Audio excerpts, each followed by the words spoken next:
All right, what's going on, peeps? Got the Ronin 4, I guess, today. Got some special guests in the show on the panel tonight. I'm not sure if Marcus will make it. Vinny has to sign like the next Tupac or something. I'm not really sure, but he's busy this week. But no, we have some pretty amazing guests on the show today. We got Dommy Mommy, aka Taylor. She is the streamer extraordinaire. All the time streaming. I think some people in the Discord actually follow her on her Twitch and her Kick and all that stuff. So welcome. Thanks for coming through. And then Mr. Dragon's Den Renee is quote unquote the old man with the fairy background. I love the background. It's awesome. Very Edmonds. That's our hood. that's definitely our hood, man, for sure. And then Dak, one of our right. Yeah. It's cold in Seattle too, by the way. Is it cold where you're Dak is actually Canadian, Dommy Mommy. Really? Where? Yeah. Where Toronto. Toronto. Are you from Canada as well? I'm from BC. And no, it's not Vancouver, Kelowna. Nice. Yeah. That's cool. I'm in Chicago though. I live in Chicago now, but okay, that's cool. Yeah. So you've been in BC all your life? Unfortunately. No, there's some good things about BC. Yeah, I used to live in a small town with like beautiful. 700 people, I think. It was considered a village. Oh, wow. And then I moved over to the big city, Kelowna. So, wow, yeah. That's great. Yeah, I come from a very big city, Toronto. Yeah. It seems like everyone from smaller towns want to move to Kelowna, then people from Kelowna just want to move to the bigger city, Vancouver. Right. So yeah, it's just kind of, everyone wants bigger. Migrate up. Yeah.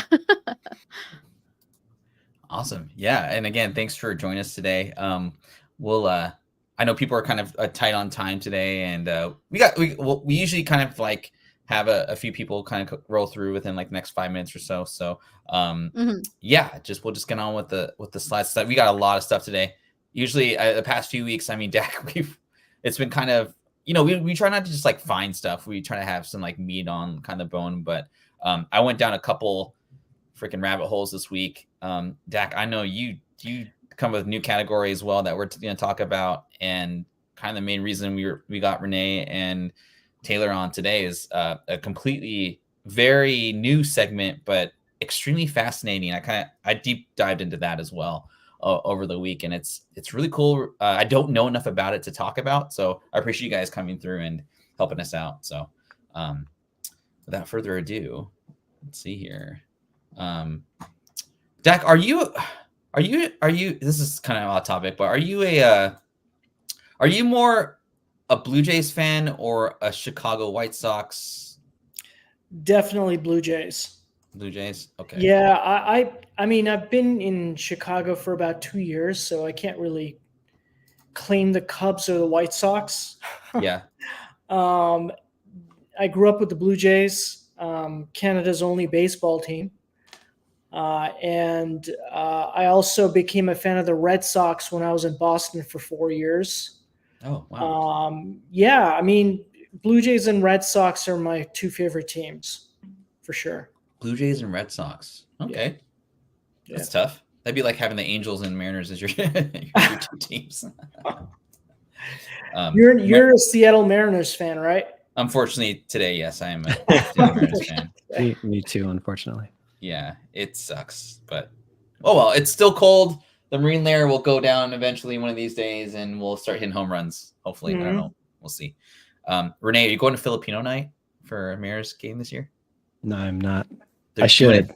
Jacket this year. Last year was a jersey. Now they're doing like a baseball jacket. So is the full-on flag? I know they've been like doing the whole flag. Are they handing those out for free? You have to pay $60 for the ticket, but I'm telling you, man, like it's basically like a big party. Like every Filipino's there in Seattle, and it's kind of annoying, but no, I'm just kidding. It should be a good time.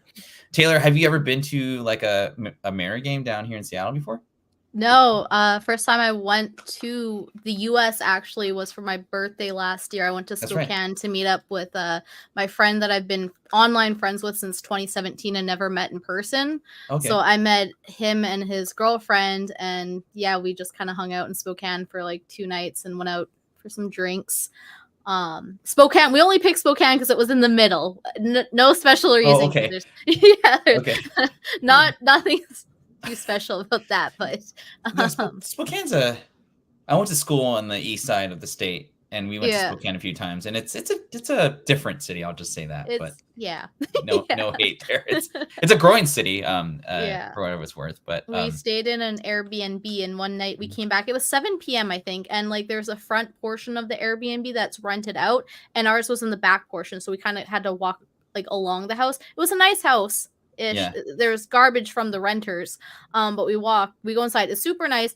And one day we come back at like 7 p.m. and we're just kind of laughing and giggling, and we hear someone yell from the car that's parked there. It's like, "Can you guys be quiet? We're trying to sleep here." And they're sitting in their car, sleeping in the driveway that we had to walk past, and we're like, it's 7 p.m. Like it's not even like obnoxious hours, but that sounds pretty standard. That was my experience in Spokane. Except for you guys have alcohol in your stores, in your grocery stores. That was wild. Right. Yeah, that was a big cultural thing that I had to sort of overcome. You guys can buy alcohol anywhere you want in the or US. A gas station. Imagine just getting some gas. In Canada, it's so regulated. It's so regulated. Street food is good. Join us from Hawaii for go to video game conventions for us and pick up some game mags. I might do that just for you, and I'll talk about it to you later after the show. But 6 minutes in, we have 14 live, so I want to thank everyone for joining us tonight. Fairly quick show today. We got a lot to cover, but I'll just get into it. So first segment, I didn't have a lot of Pokemon stuff. I haven't really had time to like really research, honestly, and I'm still on that hunt for that Obsidian Flames Charizard. However, Renee, I don't know if you know, Dak knows for sure, and definitely Taylor, I doubt you know this, but CGC is a grading company, and they have since acquired another company that authenticates autographs. So I thought, and Renee, you've been writing some Star Wars cards, and you found a couple cool autographs as well and some inserts or whatnot. But I wonder if the next trend in authentication, specifically at this Pokemon card, is to go to like a convention and get like your favorite Pokemon voice actor and have them sign like a Charizard or a Mewtwo or a Blastoise or whatever and get it authenticated and graded. I think that'd be kind of cool. But I haven't read exactly when that whole signature deal is going to go into effect, but it might be something to kind of look out for and possibly like increase the value of a rare, ultra rare, like Pokemon card that you may or may not have. Taylor, I know you got some Pokemon stuffed animals in the background. Were you a big Pokemon like card collector or like anything like that? I didn't. Well, my uncle actually collected a bunch of cards, and I ended up taking over his collection. I'm pretty sure that's still at my family's house, so I haven't taken a peek in that. And that's from what year was he born?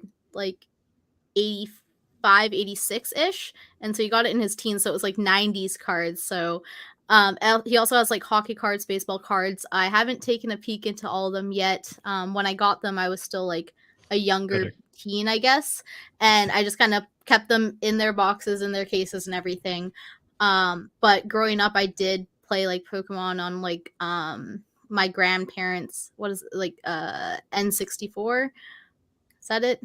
Did you just say your grandparents N64? So like your grandparents have an N64? Like yeah, they have like a Super Nintendo. All the old, like my grandparents have 10 plus gaming systems. The original Game Boy, which is black and white, the first Game Boy Color. So that's kind of how I first started getting into gaming, is my grandparents. And like I'm not laughing at you. I'm like, I think How Renee and I are old live are here for the they? 'Cause same I'm reason. kind of like,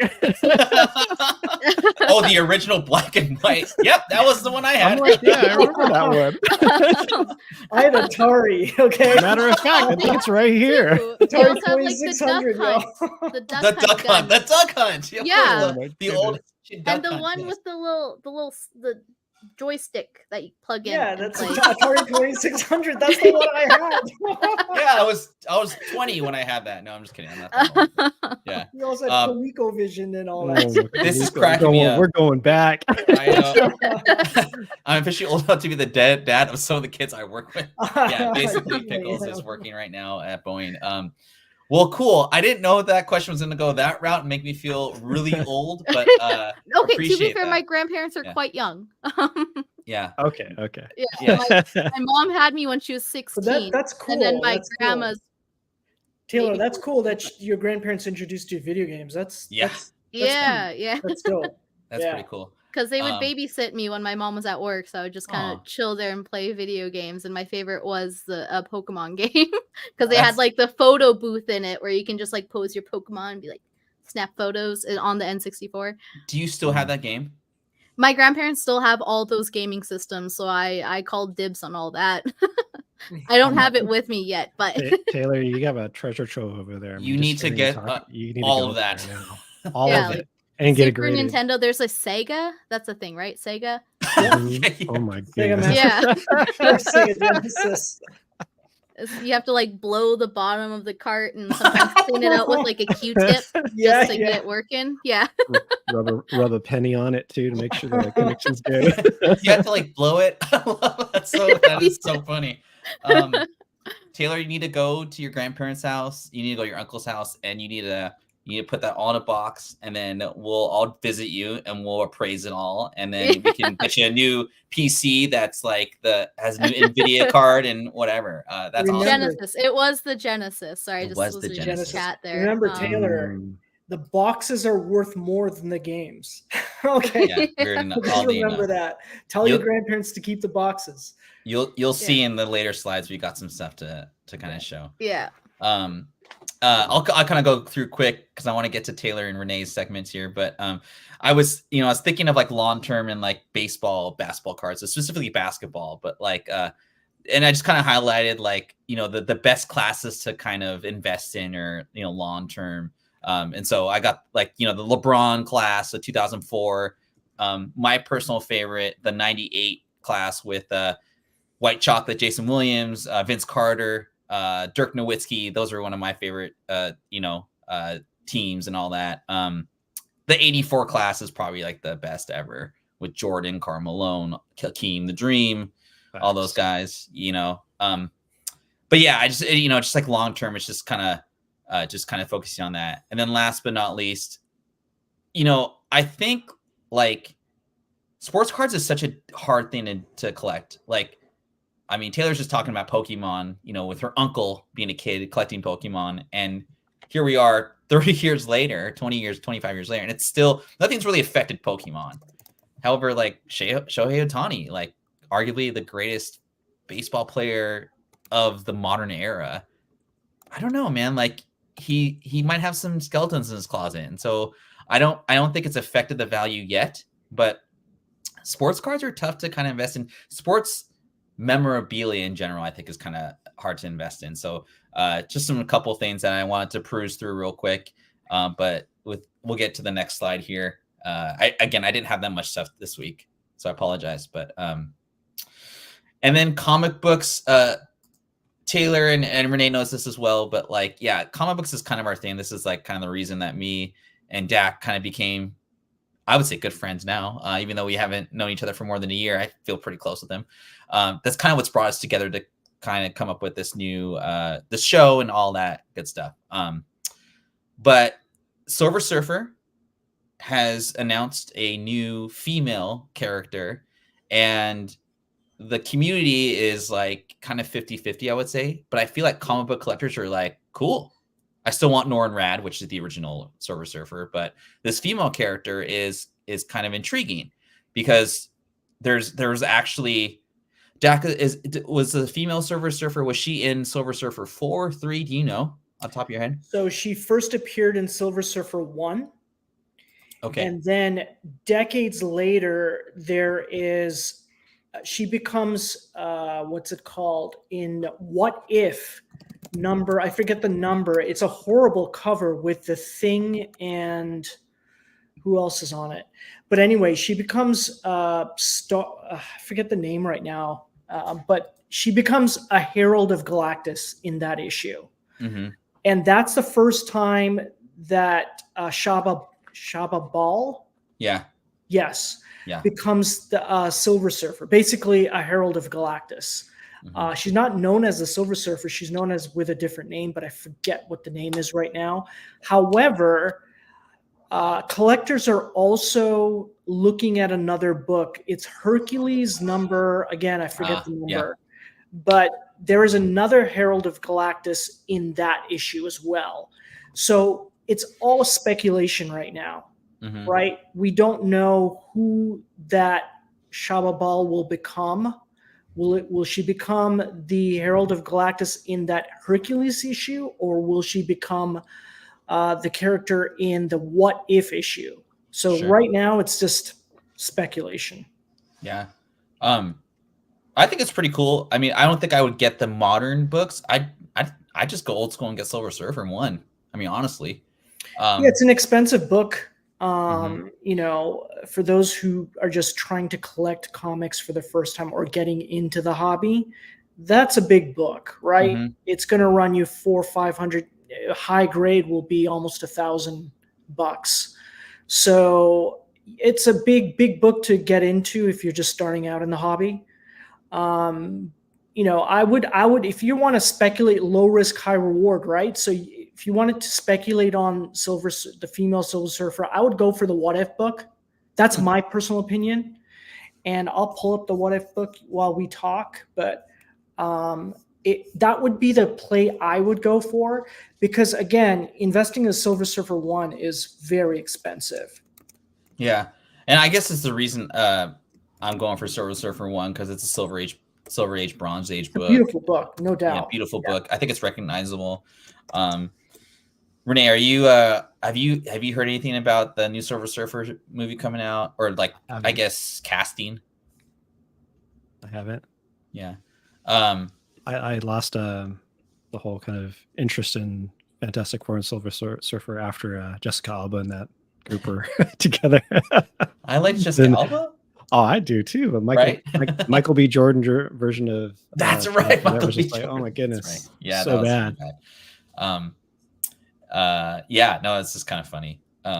While Dak looks for that book, moving on, I thought IDW is a publisher. If you guys don't know, I was getting some old school IDW books as far as like indie, like just kind of dollar bin stuff. And I found a couple of these books, they go for pretty good money, $10 to $20 on eBay.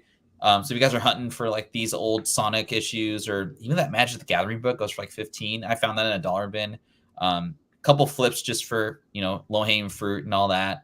And then this new Evangeline movie that's coming out. Taylor, are you a Margot Robbie fan? Did you watch Barbie last year? I watched Barbie. It was I loved it. I liked it. I'm just more into anime, so I don't really like dive into movies, I guess, except for older movies. Lord of the Rings and like Star Wars and those kind of series is kind of what I enjoy. What is your like anime like go to? Not so much show, but like book. I haven't read much manga. It's just mostly anime. I do want to get into manga, but just a lot of time spent either at work or gaming to keep up with that. Hey, you're busy. I mean, yeah, you are Dommy Mommy, so yeah, I understand. Pickles, the guy I do the show with on Sundays, our OG like favorite movie of all time, I would say anime, is either Ninja Scroll or Vampire Hunter D. Akira is like an old school like movie that every anime person should watch. I think the first anime I watched was like Inuyasha, which was released quite early 2000s, even before 2000s, I think. But yeah, it's a long series now, but it's really, really good. That's cool. I think Shogun was, or not Shogun. What am I talking about? I can't remember the name of it. But back in the day, Renee remembers this. There's this place called Suncoast Video, and that's how we got our anime fix. We had to like pay $40 in 1996 for a VHS and watch it. And some of it wasn't, like, some were dubbed and some were like, but you had to pay more for the subtitled versions. Scarecrow Video is where I would go. Scarecrow Video. Wow. Taking us back. Pickle says Ninja Kamui is my jam anime currently. I'm really digging the series. That's a good show. Ninja Kamui is legit really good. And yes, Akira does. Did all of you guys watch Blue-Eyed Samurai? I haven't finished it yet. I got caught up in this dumb Shogun show. Just mean it's like one of the best shows on TV. One of the best things I've seen on TV. Blue-Eyed Samurai. Cool. I really enjoyed that. That show. It was amazing. I haven't finished that season. It's good, Dak. Yeah, it's amazing. I thought it was a masterpiece. Oh yeah, Vinland Saga is a good one too. I think Vinland's really good. You talked about that, Renee, and I think Fedora's talked about it as well. So really good. Moving on away from us. Did you want me to present the 2 books that people are speculating on for Silver Surfer? Sure. You can send me the link in the private channel. I'll pop it up real quick. Okay.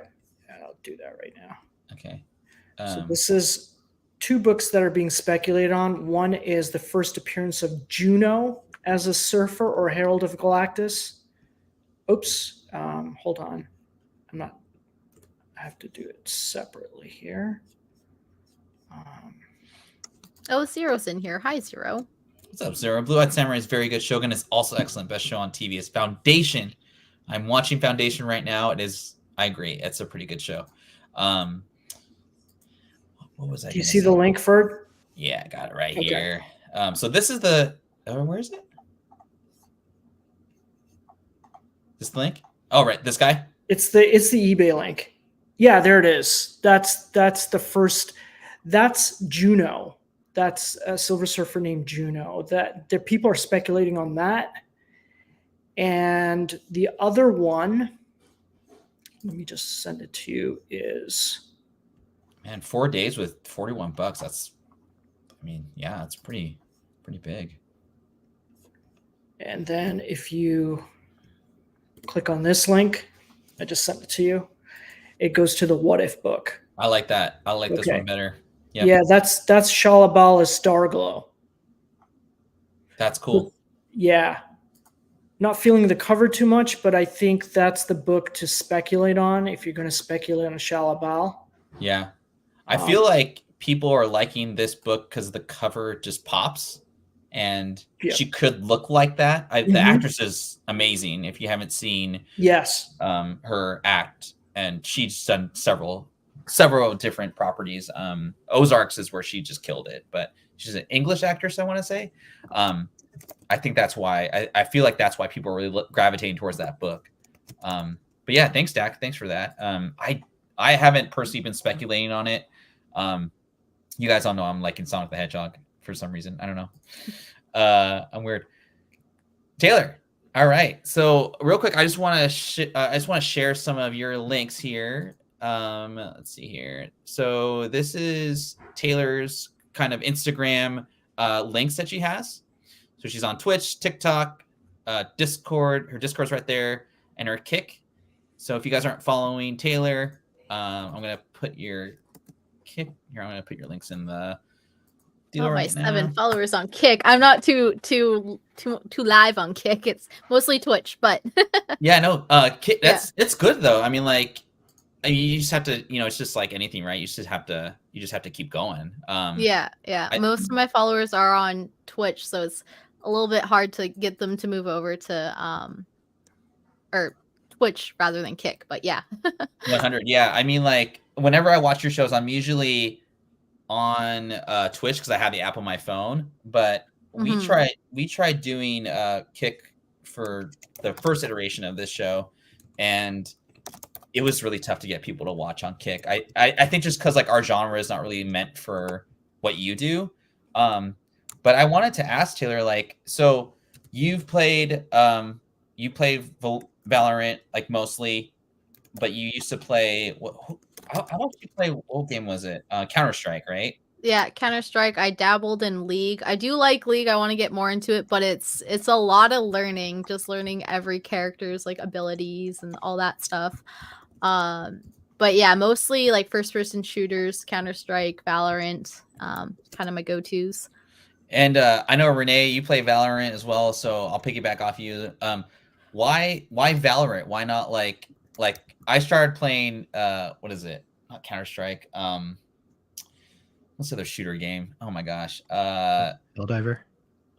I tried doing Helldivers, and then I just was like, shoot, I don't got time for this. I'm gonna get addicted. You're really liking Helldivers lately, but why Valorant? Like is it the community? Is it like just the easeability of the game?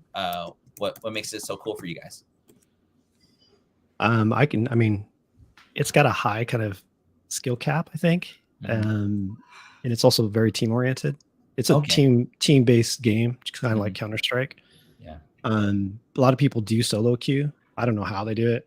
It's you run into a lot of just different levels of skill when you're doing that. Gotcha. There's a lot of there's just different styles of gameplay. But then it is a shooter game. It is now an esport. It has been since it kind of launched. I think it was in its second year. Yeah. Very popular. And it's, I don't know, there's a different, I guess, skill levels and different age groups and demographics that play the game too. I'm probably one of the older in the Discord. Hate saying that. Yeah. Turtle's another big streamer. Should follow her. She's got contacts into the said creator of Valorant. Oh, cool. Person to know also. But yeah, it's fun. I don't know how Turtle does it, but she plays with no audio. Wow. Huh? Wait, what? And she's correct when she plays. She's out there vibing and just killing everybody. It's hilarious. Like, I don't know how you do it. But it'll kind of get into what we're going to talk about later. There's the game has different levels of sensitivity. I think it's based off of kind of Counter-Strike.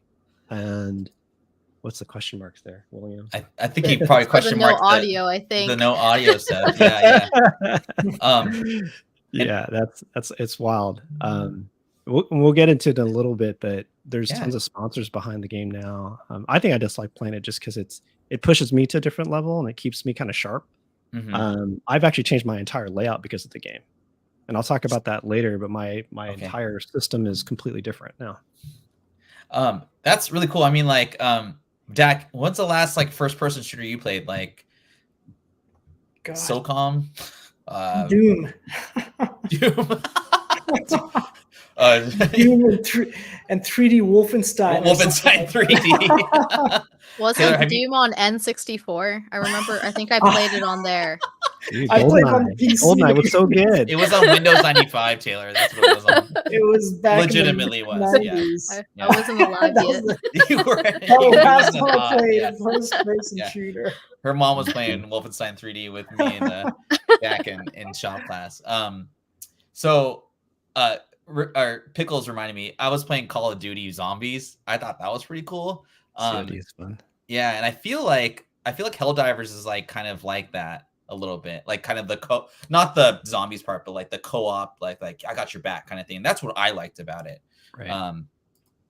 Yeah, we got Southpaw. Thanks a lot for dropping that link for sure.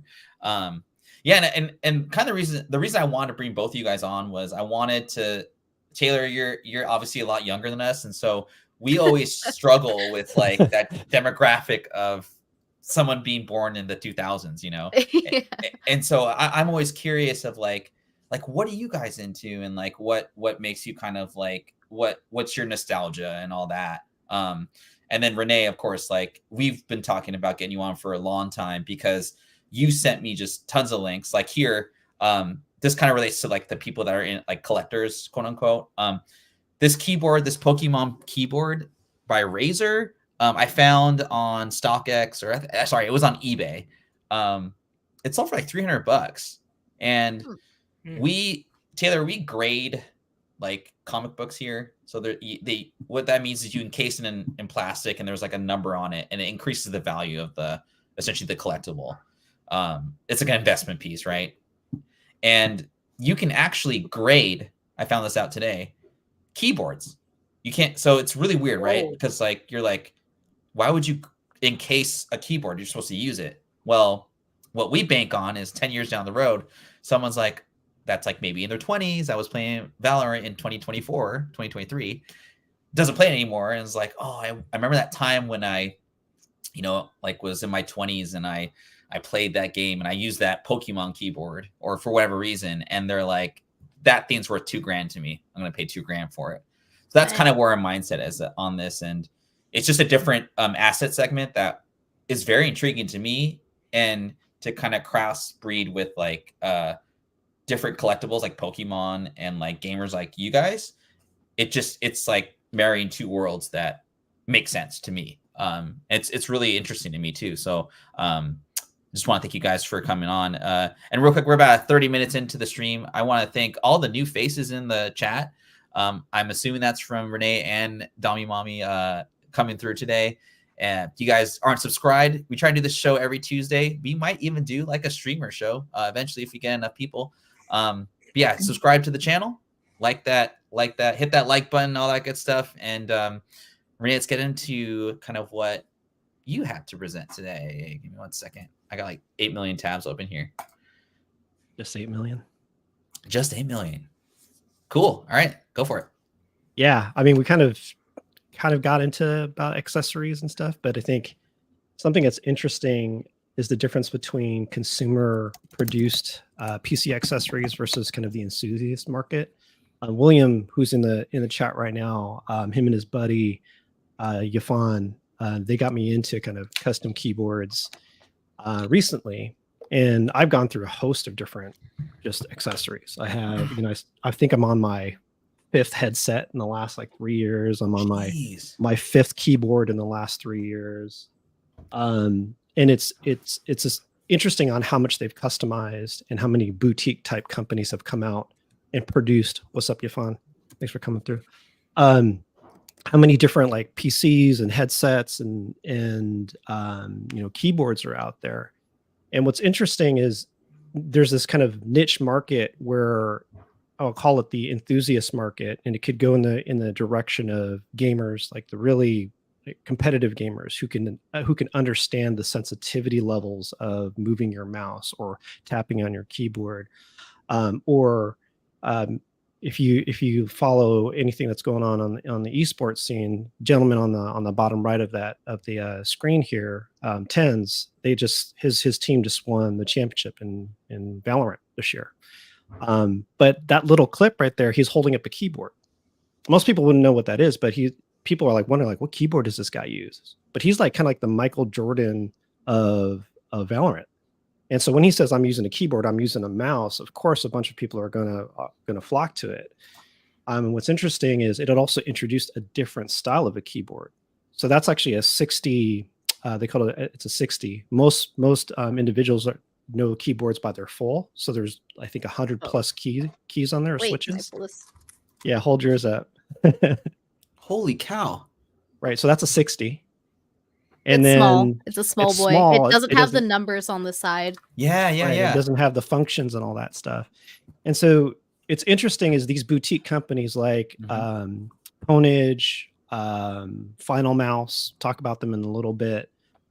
They're producing kind of these, I guess, higher quality mice and keyboards, and it's pushing the mass consumer market because the like Logitechs of the world, the HyperX, the Razors, they actually are producing just on scale probably tens of thousands of hundreds of thousands of keyboards.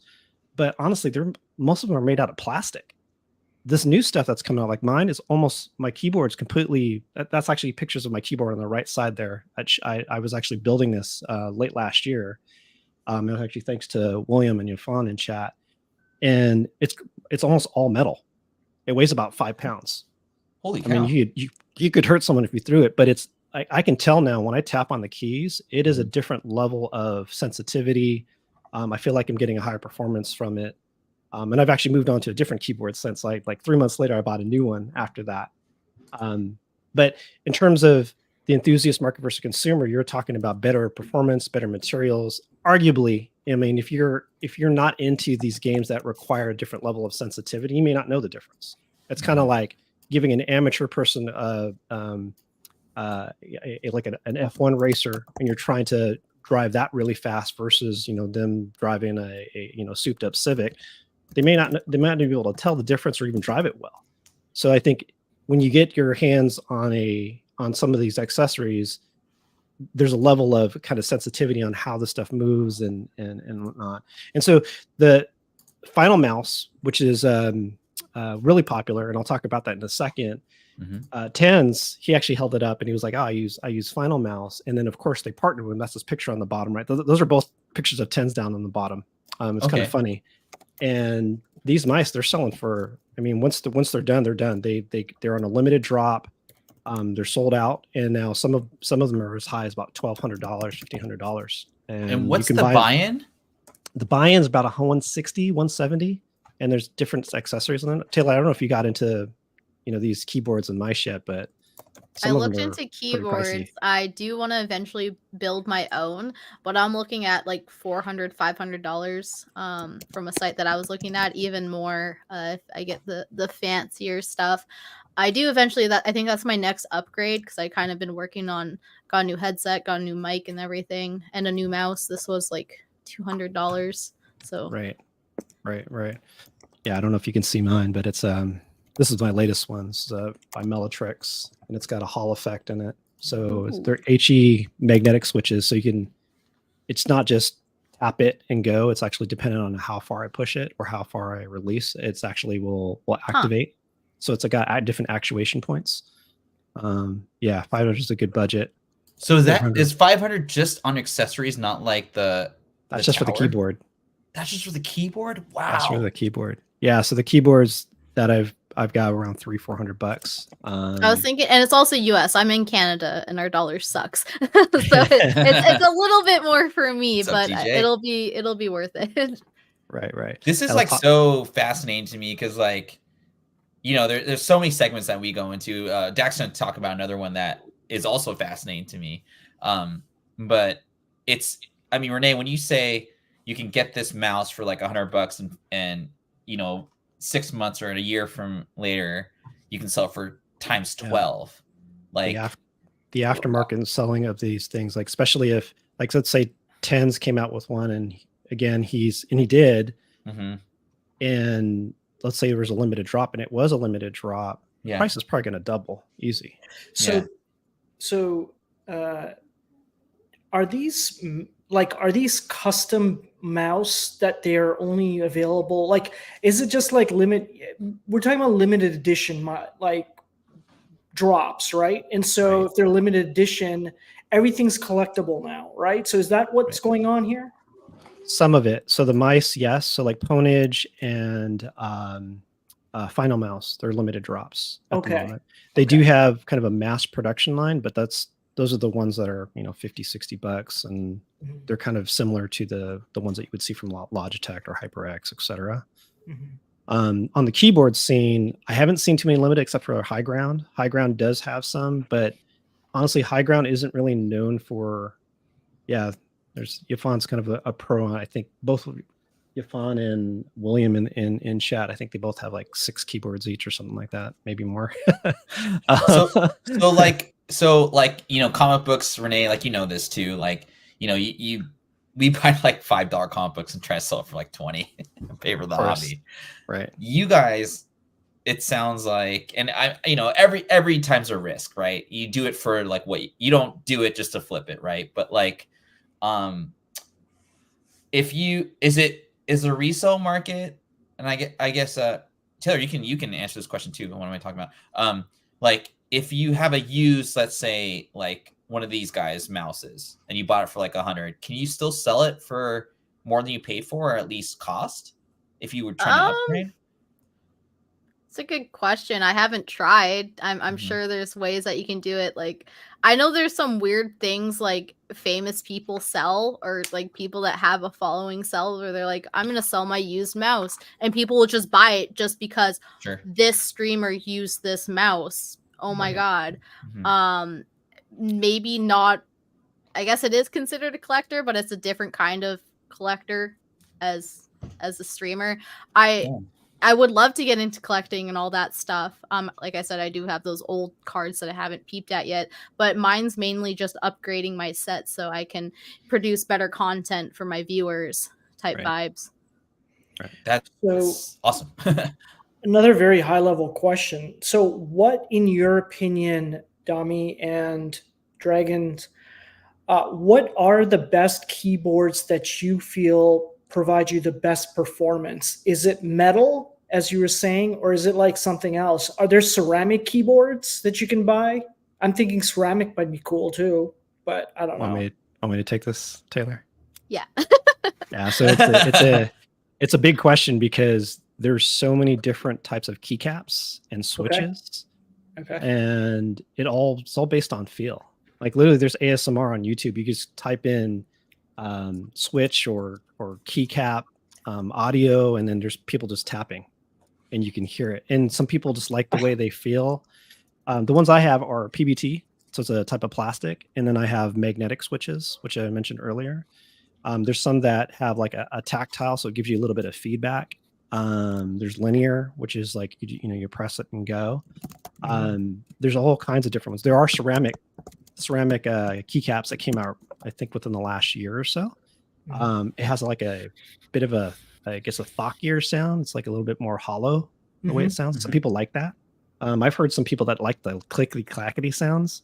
Like I can't go back to my old keyboard. Like Or I can there's like hear the like the bubble crunchiness sounds of it now. too. The The bubbly bubble ones. sounds. Yeah, the bubbly ones. There's different. It's also like a personal preference, I guess. If you like the clickier sounds, or I've heard some nice bubble keys. Bubble Interesting. keys. Wow. Like a rabbit I- hole of keys, keycaps. I'm gonna Right. go to like some store and just click on every keyboard, and I'm looking at one of them. Like That's what you I know, told our buddy Ken. Yeah, Ken's kid. His Yeah. daughter's into that. She went into Best Buy and she was just tapping on all the switches and stuff, and she picked the right one that sounded best for her. So I mean- Taylor, your keys are, what are your keys? Like, what are they? Plastic or? Nothing fancy. It's honestly just plastic. It's a 60% razor thing I bought for maybe $100. I Okay. only bought it because my apartment's quite small right now, so I'm tucked away in a corner and I can only get a certain length desk. And my regular keyboard was taking up over half my desk, and I'm like, I just need to buy something small. Yeah. So that's what I did there. I would like to see the difference between, like, say, this keyboard and the $500 one I was looking at, the custom one. The biggest change that I seen in one of my upgrades is I got a wireless mouse. It's like a Logitech Superlight. And that was a big change from my old mouse. I've only had 2 other mouses before this. This one's so light. I had to get used to it. I'm like, this is way too light, but now I'm quite used to it. Wow. Okay. So Renee, this is the one you got. Is this like This is something the you most could recent one. like? Is this something you could buy and then like flip like 6 months down the road or like a year later? This one I'm not sure because originally I thought it was a limited drop, but it seems like they didn't sell out of these. Okay. And it is a kind of a new market with this type of switch. I think there's a lot of question marks if it's good or not, because you have to kind of take into account the switch, the keycaps, the overall build. I mean, there's different ways to like lube these things. Even the software could be good or bad.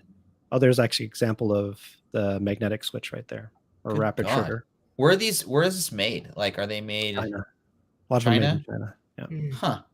Okay. I mean, there's some European countries or Mhm. areas that actually produce different accessories and components. I want to say Cherry was one of the first, and I think it's out of Germany, I believe. Maybe the guys in chat will know. I correct me if I'm wrong, but I think it's originally from Germany. That's so cool, man. I mean, like, yeah, Dak, when Renee was telling me about this stuff, like, I wasn't like, no way, I wasn't like denying it. I was just like, Yeah. Go to the next slide for I just didn't realize how like flippable this stuff is. That just Like opened shoes. my eyes up to this whole new world here. Yeah. Yeah. It's funny. Earlier in the chat, Tony was saying this is like convergence of two worlds. All the gamers and like comic nerds are like converging into one. Right. I mean, if you saw some of the keyboards, go to like High Ground. It says HI Ground, Okay. and they have limited edition keyboards. There's one right there. It shows an anime board that sold for what, 420, 440. I think on the high side, I saw one being asked for like a couple $1,000s, and it's because it has Jujutsu Kaisen on it. That's just anime, but they're not really known for their keyboards per se, like, at least in the performance gaming market. Although it's interesting, one of the big esport companies owns them now. So it's like there's this convergence of esports, but then they're kind of tapping into a collectibles market. And yeah, they have Naruto, Pokemon, all this stuff. But they're limited drops though. If you look, they're sold out. Yeah. Those are cool. So that's kind of stuff that, like, you know, as a collector, like, oh, that makes sense because like there's a property tied with it. I know in the past I was actually looking up like 1 a.m. this morning. I was looking at like old GameCube controllers that go for like regular ones. So that's they go for good money, I guess, evidently. And again, it's nostalgia, man. Nostalgia is a hell of a drug, right? So, Renee, I'll go back to your PC accessories slide, but yeah, this stuff is really cool. Dak, you'll like this. Yeah, I mean, Taylor could probably talk about this, but these are two of the champions from two championship teams. One just recently, just one, I think maybe a few weeks ago. So that's Sentinels on top, and then G2 on the bottom. So they won VCT Masters recently. It's an all girl team. But if you notice, each of it's just like NASCAR. If you look at their clothing, they're getting sponsored by different companies there. Yeah, which is really interesting. But then it kind of goes back to, oh man, because they're using it, maybe I need to get it. Yeah. Right. Or maybe I need to collect it. And sorry, but I recently got on TikTok and I seen this person that actually is a private chef for an esport team. So they have this esport team they rent out this building. They have all their computers there where they train and do all that stuff. And they have a private chef that makes them breakfast, lunch, and dinner while they're training, because a lot of it, that's actually their full-time job. Sure. So I started following this one guy, and he just makes the most amazing meals for this esports team. And everyone in the comments, it's like 50-50 being like, this is so cool. And they're like, why does an esports team need a private chef? It's weird because, like, you know, Renee always talks about like these esport, like the money especially that goes into these esport convention or things worldwide, but I never see it like on TV. I see Big Three, but I don't see like like I don't see them being taped. And then Taylor, Renee, I don't know who to go with for this question, but how do you like get into those tournaments? Is it like Kumite where you just like Sensei and then he lets you in, or what? They're like the pro teams. Those, I mean, they're literally like casting. They're looking for the best of the best, and then they kind of go through an audition. At least it's kind of like getting recruited. Like there's traded to different teams all the time, just like the NBA. It's wild. Wow. And to Taylor's point, they do have chefs. They actually have nutritionists. They have massage therapists and stuff, making sure that they're eating well, sleeping good. Because these kids are playing, and I say kids, they're in their like late teens, early 20s. Mm-hmm. They're playing 16, 17 hours a day. Yeah, there's a lot of posture problems, issues, carpal tunnel. Yep. Right here. My brother's a physical therapist, and he deals with a lot of that. Right. Here's a plug with so the championship team on Sentinels. The gentleman in the middle there. Yeah. Ferd, you'll like this. He's Filipino. His mom's Filipino. But it's interesting is he actually is a real athlete. He's like a black belt in Taekwondo. Yeah. I want to say he wasn't D1 in basketball, but he played on a championship basketball team. So the kid's not like, he's not weak and overweight, kind of like the stereotype. He's fit. Yeah. And he joined, his name is Zekin. Look him up. There's actually a YouTube clip on him. And he went from silver rank, which is where Taylor and I or once, and he went to pro like within that same year. And then people caught wind of him, and then he got recruited. That's just so insane to me. And this kind of falls in, right? So Renee, Tony's my like we're part of a magazine kind of like crew, and we're always on the lookout for. There's so many segments in magazine collectibles, but I actually picked up, Tony, a ESPN the magazine of Bronny James team. I have it somewhere, but yeah. And I think Renee, I've asked you about this too. Like, and Taylor, do you know who Renee's told me about Faker? Is he still like a dude? Because he's like the dude, right? Well, he was the dude for League of Legends. Okay. He kind of reinvented mid lane for League of Legends, and they just won recently, 2-1. Oh yeah, so you got him right there, Faker, right there. Yeah. And so I put him up there because Tarek, Faker, Tens, Ninja. They represent different games. Well, Tarek and Tens are the same game, but Faker, League of Legends, Ninja, Fortnite, Final Mouse actually partnered with all of those, all 4 of them. So they actually have a branded Final Mouse for all 4 of those gentlemen there. And so there's a mouse that's specifically made for them that you can buy.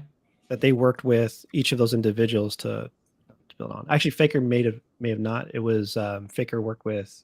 I want to say it was a different company, but Final Mouse with the other 3, Tarek and Tens and Ninja. Kind of a nostalgic question for you, Taylor. So like when you hear that Faker, for example, has a mouse, does that make you want to get that mouse? Honestly, not too much. Okay. I should probably be more hyped. I don't. Yeah. No, I mean, there's no wrong answer to that. Just curious. Because like I think of it like, I don't know, like who's my favorite player right now? I don't know, Caitlin Clark. I'll just say that because she's kind of the forefront of whatever.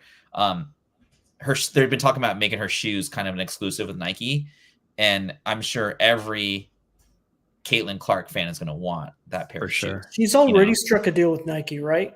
She's already. I don't know. That's a good question. Nike, she's on Nike commercials, so that's what I'm thinking. She's already with Nike. I feel like my thing is cool. I performance is kind of overall what I'd like. I'm also still on the budget. I don't make too much bank yet. But, we all are. Always on a budget. Yeah. So if it has someone's name on it, I think I'd rather look at the performance, like how well the product is, over the person, which might be quite different than the collector's view of it. But mine's just, more performance wise. No, that's cool. I mean, like everyone kind of has their niche, right? There's no wrong answer to that. And Yufan, is that how you say your name?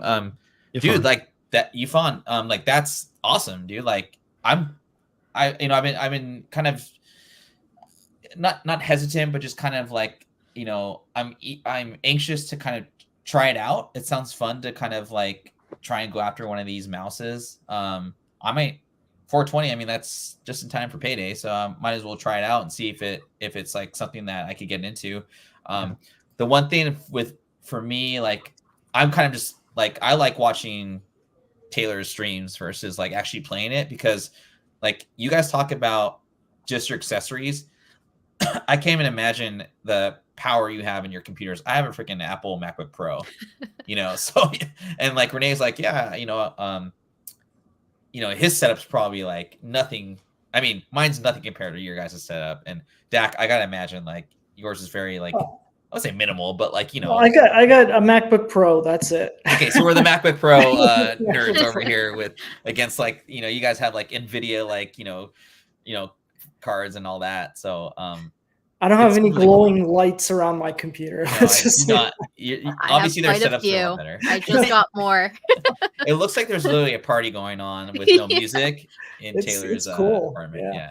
It's really cool. So, cool. I mean, it's always a ever kind of changing. I mean, it changes fast too. That's what's crazy about this segment, right? It's there's a lot of new stuff. And there's a lot of fast, it works with technology, right? So, man, this is crazy. Street Food is good. My cousin spent $14K for his setup, and I was thinking $4K. Like, Wow. I think mine's up to probably 7K ish. With all the accessories, keep in mind the lights. I also have like back panels, like floating shelves, some nice decorations up there as well. I like the vibe in my little corner because I'm here a majority of my day after work. So yeah. Of course, you gotta have an inviting setting. Yeah. Back in our day, we would get like rims. Right. Or a spoiler. You'd have to blow on the cartridges. Yeah. Or your I had my black and white TV in my parents' basement. You'd have to play with the cords sometime to make sure it wasn't all fuzzy. Yep, that's true. Renee, anything else? That was really cool stuff, man. I mean, I've been waiting for this segment for sure. So no, I think we got to the meat of it. It's just I think like Yvonne was saying, this new Final Mouse that's coming out. And Tarek's interesting because he's retired, but he's a full-time streamer. And what's interesting about him is if you watch the tournament, they're streaming the tournament, and then he's also streaming the tournament with his community. He actually has more viewers than the actual tournament channel. Yeah, you're telling me that. That's so funny. It's wild. So it's going to be interesting to, one, how much is this mouse going to be? And then is it going to be a limited drop? Probably. And they usually have different sizes. I think the last one was like small, medium, and large. Maybe I'll pick up 3 mediums and then go from there. if they don't sell out, maybe a Fawn or one of the other guys on the channel or gals on the channel will buy them all up. It's really cool. It's just so new, right? It's so fresh and like I said, it changes really fast, right? And you guys are on the forefront of it. Fedora has returned. What's up, Thank Fedora? you, Fedora. Good to see you, man. He's working hard tonight, I think. Sure. I mean, if you're curious about any of the custom accessories and all that, just like go on YouTube and type in like custom keyboards. You can get like hundreds of thousands of video clips about different keyboards, switches, etc. So cool market. And like comic books is so like such a small segment, you know, this old man stuff, right? But I have always found there's success with like melding the old and the new, and so we're kind of pivoting towards more of that stuff, which is why I'm so happy you guys are here to kind of share all the info with us. Almost an hour in as well. Again, this chat's been this is like the best chat I think I've ever had on any stream I've done. And I'm sure it's thank you to the 2 people below me and Dak as well. But yeah, if you guys haven't subscribed, we're gonna keep the content coming with you guys in the future. Please subscribe to us, hit that like button, and we'll do a giveaway at the end. I put on my Instagram of what I was gonna give away, but it's a myriad of stuff. So, and kind of what I was talking about. And you got to dip out. Yeah, I unfortunately have to go. I'm gonna start my stream here Okay. before it gets too late. But yeah, it was fun being on here. We definitely have to do another show. No worries. Yeah, no. I'll put your link after the show's done, or I'll put it in like as you get on, and we'll join your stream. And yeah, thanks again for coming through. You're welcome anytime, Taylor. Thanks again. Sure. Yeah. Thanks, Taylor. Okay, how do I get out of here? I think you Bye. I think I can kick you out. Actually, let's see. Okay, Get booted. Get out of here. Bye, Taylor. and that's Taylor's Twitch link. If you guys aren't following Taylor, I kind of have her in the background. So, but I was, collecting's obviously like, the money part's really cool and that's fun, but I kind of missed just enjoying the hobby. And like I was saying, like Tony, he's in the chat. I don't know if any of the other magazine guys are in the chat, but magazines is a very like large segment. You can look into sports, you can do famous people, you can do famous like I'm on the search for the first Warren Buffett Fortune magazine. I cannot find it anywhere. It's a 1972 issue. If you guys know any old people that have Fortune magazine from 1972, let me know. But the kind of, I think, melding, like putting together like 2 different like generations, if you will. I think video games is kind of like a newer thing, but it's very untapped, and it may or may not turn out. But I was on the search for first reviews of video games that I loved. And so I went down a very deep rabbit hole, and I found a few very specific magazines that have first mentions of not characters, but video games. Kind of my plan is to get like the graded Sonic, a graded Sonic comic book, and the graded, as you can see here, Electronic Gaming Monthly, number 13 from the, I think 92 is when this came out. I actually bought it. It's pressing right now. This is the first mention of Sonic the Hedgehog in a magazine, the video game. It predates the comic book. The article basically talks about it. This issue actually reviews a bunch of different games from a Tokyo video game convention, and Sonic is one of them. I paid kind of a pretty penny for this because I think Sonic's like just one of those, he's always going to be around and people are always going to love Sonic. But yeah, I thought that was kind of a cool collectible to have. What's up? Keep It Thorough. Keep It Thorough's in the house. Thanks for coming through, man. You guys aren't following Keep It Thorough. You're doing something wrong. Follow my boy, Keep It Thorough. And then, Tony, SI is the biggest market for sure. Playboy, Nintendo Power. Like, these ones are a little bit harder to find, too, I would say. The next one I have here, Game Pro 104. Shout out to who is this? I forgot who. Oh, International Comics Josh. He hit me up with this. It's the first appearance of Final Fantasy VII in a magazine. I thought the one below, this Game Pro here, I thought that was the first one. But that Game Fan magazine, actually, it's from 96, and it basically, it's like a four-page article. I read it today, and it basically talks about Final Fantasy VII, how this didn't really like hit me at the time, but Squaresoft was like, we're gonna go with Sony. We're not going with Nintendo for this new iteration of a game. And I mean, if you think about games that defined a system, Final Fantasy VII is kind of the game that defined, I would say Resident Evil maybe, but I would say Final Fantasy VII is kind of the game that defined PlayStation. And then as I was reading through this, Game Fan number 5 is the first Final Fantasy VII. I messed it up. Game Pro 104, which is what I talked about on Richie's channel yesterday. He had me on his show. I was reading through this because I thought this was the first Final Fantasy VII on cover. However, there is a review of Metal Gear Solid on PlayStation 1. So not Metal Gear in general, but specifically the Metal Gear Solid tactical espionage game. In this issue, it predates Arcade 1, which is by like a couple months. Arcade 1 supposedly was the first mention of Metal Gear Solid as a video game. However, doing my research, basically just reading the magazine, I found an article there. It's like a very small, like one, like half-page article. And then Weekly Game Mag from 1991. I don't have a picture of it anymore, but I sent a copy of you, Dak. This is kind of deep spec, and I don't know if this will ever come to fruition, but it's the first Ocarina of Time mention. And I know like Zelda, right, is obviously Nintendo, but again, you think of like games, like top 10 games of all time. I mean, Ocarina of Time is always like up there, and it's always back and forth with Breath of the Wild for the best, like, Zelda game in general. But I have to say, like, personally, I think Ocarina of Time just changed the way you like actually use the physical like controller on how to play a game, and it influenced other games going forward.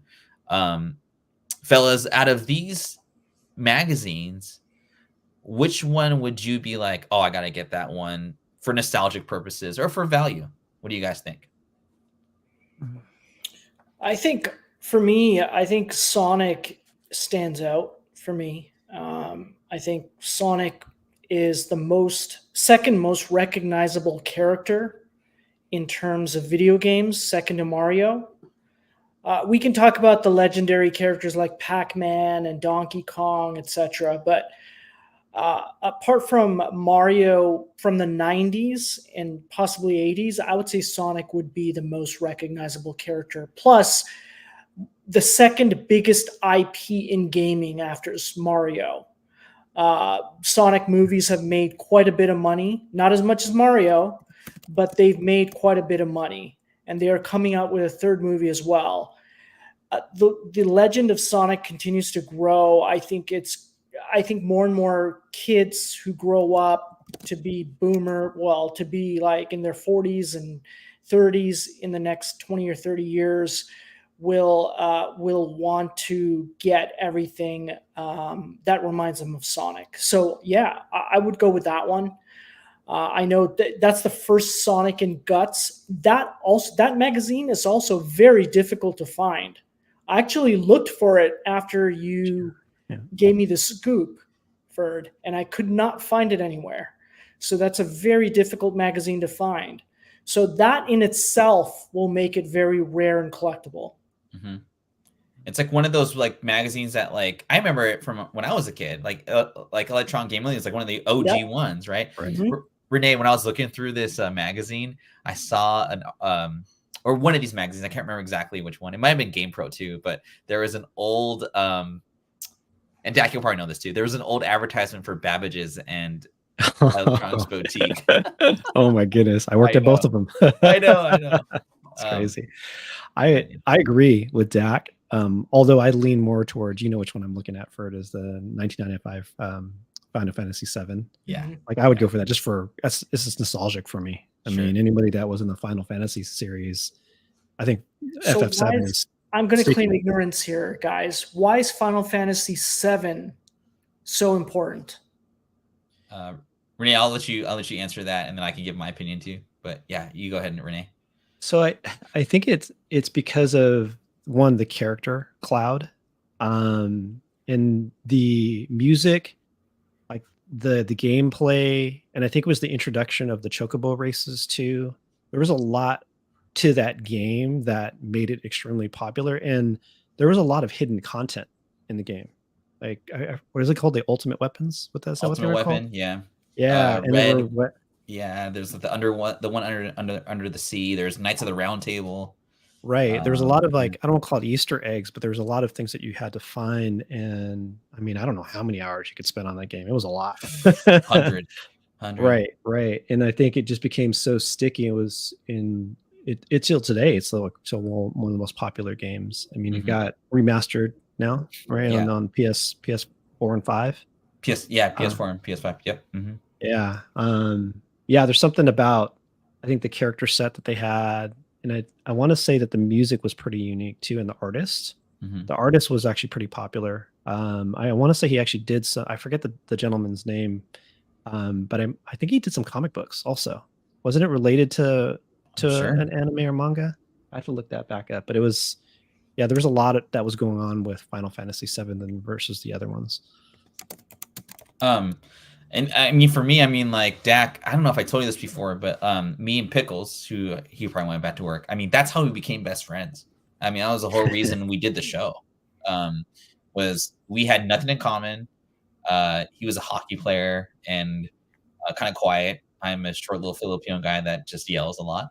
And you know, he came over my house one time. And he was like, "Hey, you want to play this game called Final Fantasy VII?" I'm like, "I got Parappa the Rapper in the PS1, but yeah, we can play that." I never played a role-playing game whatsoever, and we couldn't put it down. I think what's also like, it was the first like I feel like Cloud was the first like anti-hero in a way that turned into a hero, and then like the story was so rich, and the movie, it was like watching a movie. It's the first video game I remember being like kind of like a movie, other than like Resident Evil. And then the games within the game, it was I can't think of a game to this point in time other than maybe like the Zelda games that comes even close to like the differentiation of the game. It's, and again, like when I think of like my top 3 games for PlayStation, I think Final Fantasy VII, Metal Gear, and Resident Evil. Just for changing the way, like those. If it wasn't for those games, like PlayStation would have been, I feel like, a lot of trouble. And then I guess you could put Gran Turismo in there for like. I gotta stick with Turismo. Yeah, I mean that's how I remember Renee like talking about the engine in his Honda. I was like, "Holy cow, what does this guy do for like a video game? What the hell?" And like, you know, so did I finish Final Fantasy VII Rebirth? Dude, I haven't even started it yet. I'm still figuring out the first one. yeah, that just does it for. I mean, that's the reason I like it. And Tony's right. So the thing with these is like I'm very early on this whole like first mention.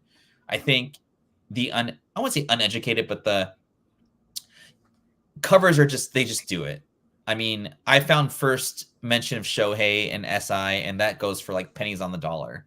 But the first cover of Shohei goes for like $150. I don't know if covers will ever, or first appearances will ever supersede covers. But as a collector, I feel like I would rather have the first mention versus the first cover, because I feel like I get more like nostalgia or the feels for that versus like, oh, he's on the cover, cool. But yeah, this is that Electronic Gaming Monthly is very hard to find in general, and in high grade, like forget about it. Mine's probably an 8.0, so I don't know. I think, forget how many years subscription of EGM. And yeah, right. I think they were all at Goodwill a long time ago. They're like kindling, for like when the electricity went out in Edmonds, that kind of thing. Yeah, and that Street Food is good. Yeah, I mean, like it's the same kind of argument, right? But as a whole, and maybe it's just people just want to see that cover and they want to display it. I'm more of like, that's cool that that's the first Final Fantasy VII that you like mentioned in like a small article. Right. We talk about I don't know if Fedora's in the chat, but we were talking about Snatcher first appearance. Oh, goodness. I found it for $20. Yeah, in a magazine. Do you know what Snatcher is, Dak? Sorry. I do not. I saw the Sega CD talk on our Discord, but I don't know what Snatcher's all about. So Renee, do you want wait, so Dak, do you know what Metal Gear Solid is? Yeah. Okay. Yeah. Okay. Sorry, I didn't mean to be like it was a very good game. I had some friends who played. I never played it, but so Snatcher was like the kind of like the predecessor to Metal Gear Solid. Okay. And it was very short print run. It's very niche collector, but it was on Sega CD, right, Renee? Yep. Anyway, the creator of Metal Gear Solid, he created that game. And yeah, a lot of the elements, if you play it, which it's it's really hard to come by. It's like a $800 game loose. It's insane. A lot of the elements though are Metal Gear Solid, so it's kind of like I'll compare it to like Al Pacino's first movie was that like the heroin addict, like he was a heroin addict or whatever, and the next movie he did was Godfather. It's kind of like that kind of nostalgia. Oh, you're talking about Scarface? No, he was heroin addict. So he was. Oh, that was the name of the movie, Heroin Addict. No, it's I forget. I don't know. Now it's gonna bug me. Let's see here. First movie. It's oh good god. It's something in the he looks really young in it too. But it's basically where Coppola like found him. He found him in this movie. Oh, The Panic in Needle Park from 1971. Okay. And then 72, that's when he became Michael Corleone. Anyway, some history buff stuff for you guys. And then just kind of a quick little deal before we get into DAC stuff. I found this GTA 5 Collector's Edition go for like $350, and with the upcoming Grand Theft Auto 6 coming up, I felt that wasn't a bad buy. Original retail obviously is $150, so it hasn't gone up that much in price, but I thought that was kind of like a cool buy. Ocarina of Time strategy guide. You guys know how much I love strategy guides. There was like 4 different ones. There's a collector's edition that has like a glossy kind of front. There's a regular edition from Prima, I want to say. But this one here that is showing, that one is really tough to find in high grade. I feel like that's the one to get. It goes for like $25 with like cigarette burns in it. So happy hunting. I would look at, your secondhand bookstores, your half price books, your probably not video game secondhand stores because they know about it already, but what have you. And then I don't know if this is like a buy on the dip, but Tears of the Kingdom, this collector's edition that I paid $120 for, I went for $90 with shipping. on eBay the other day. It's a really big piece. It's one of those, like, again, I feel like you'd have to hold on to it for a long time, but the game's really popular with enthusiasts of Zelda. Especially, I see a lot of like younger kids like streaming it. So I feel like, for $80 for that big of a set, it's not a bad deal, man. Just for spec value, if you will. So, okay, no worries, Renee. Just let me know, and we're almost done with that. Pulps, man, go for it. Educate me. All right. So this weekend, I had the fortunate opportunity to attend the Windy City Pulp and Paper Con. It's my first time being at this con. I've never been to a Pulp Con before in my life. And I've just recently got into Pulp as well. Now, Pulps are much older than comics. They've been around since the early 1900s. And they've sort of been phased out by the late 1950s. And so, needless to say, these are very old. So, I didn't know what to expect. I went to the show. Believe it or not, I was one of the youngest people there. So I'm in my mid 40s, and imagine the people there that they're all 70s, 80s. They're just old. They treated me like a kid. Oh man, that's gotta be annoying. But they were really nice. They were very nice, and they welcomed me because I was trying to learn as much as I could from the elder statesmen that were there. They were selling their stuff, and I learned quite a great deal of things, not only at the show floor but also at the auction. So we're going to go very high level. I can talk for hours on this, but I'm trying to become a little bit of knowledgeable in this hobby, in this field. But it's not quite like comics. It's very different. I would like to say that they keep to themselves. They are very averse to certain things. For example, they do not like slabbing. They do not like CGC. The president of CGC was at the show. Oh. I saw him walking around with the other guys, with his the CGC brass. They were looking at pulps. They were talking about how to grade them. They were talking about what to look for. And I overheard a lot of the vendors talk about them there. That being said, it was mostly, there was no CGC slab pulps except just one booth in the whole con. Okay. Right. So that being said, I would just like to go ahead and talk about what I saw. So if we just talk about the auction itself, I could go on about the show floor, and maybe that's another talk or another show. But I wanted to just talk about the auction highlights here. And this was the second night auction. There was a first night auction on Friday that I did not attend. And I was basically told to go to the Saturday auction. That was the second night auction, because they told me that most of the big buyers go there. They don't buy anything on the floor.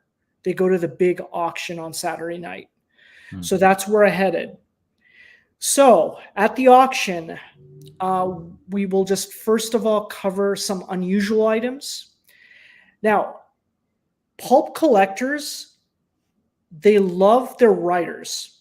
So the biggest writers in pulps is H.P. Lovecraft and Robert E. Howard, also Ray Bradbury. Now, H.P. Lovecraft, everybody knows, right? He's like the godfather of horror. Yeah. Cthulhu, all those mythical creatures was Lovecraft's creation.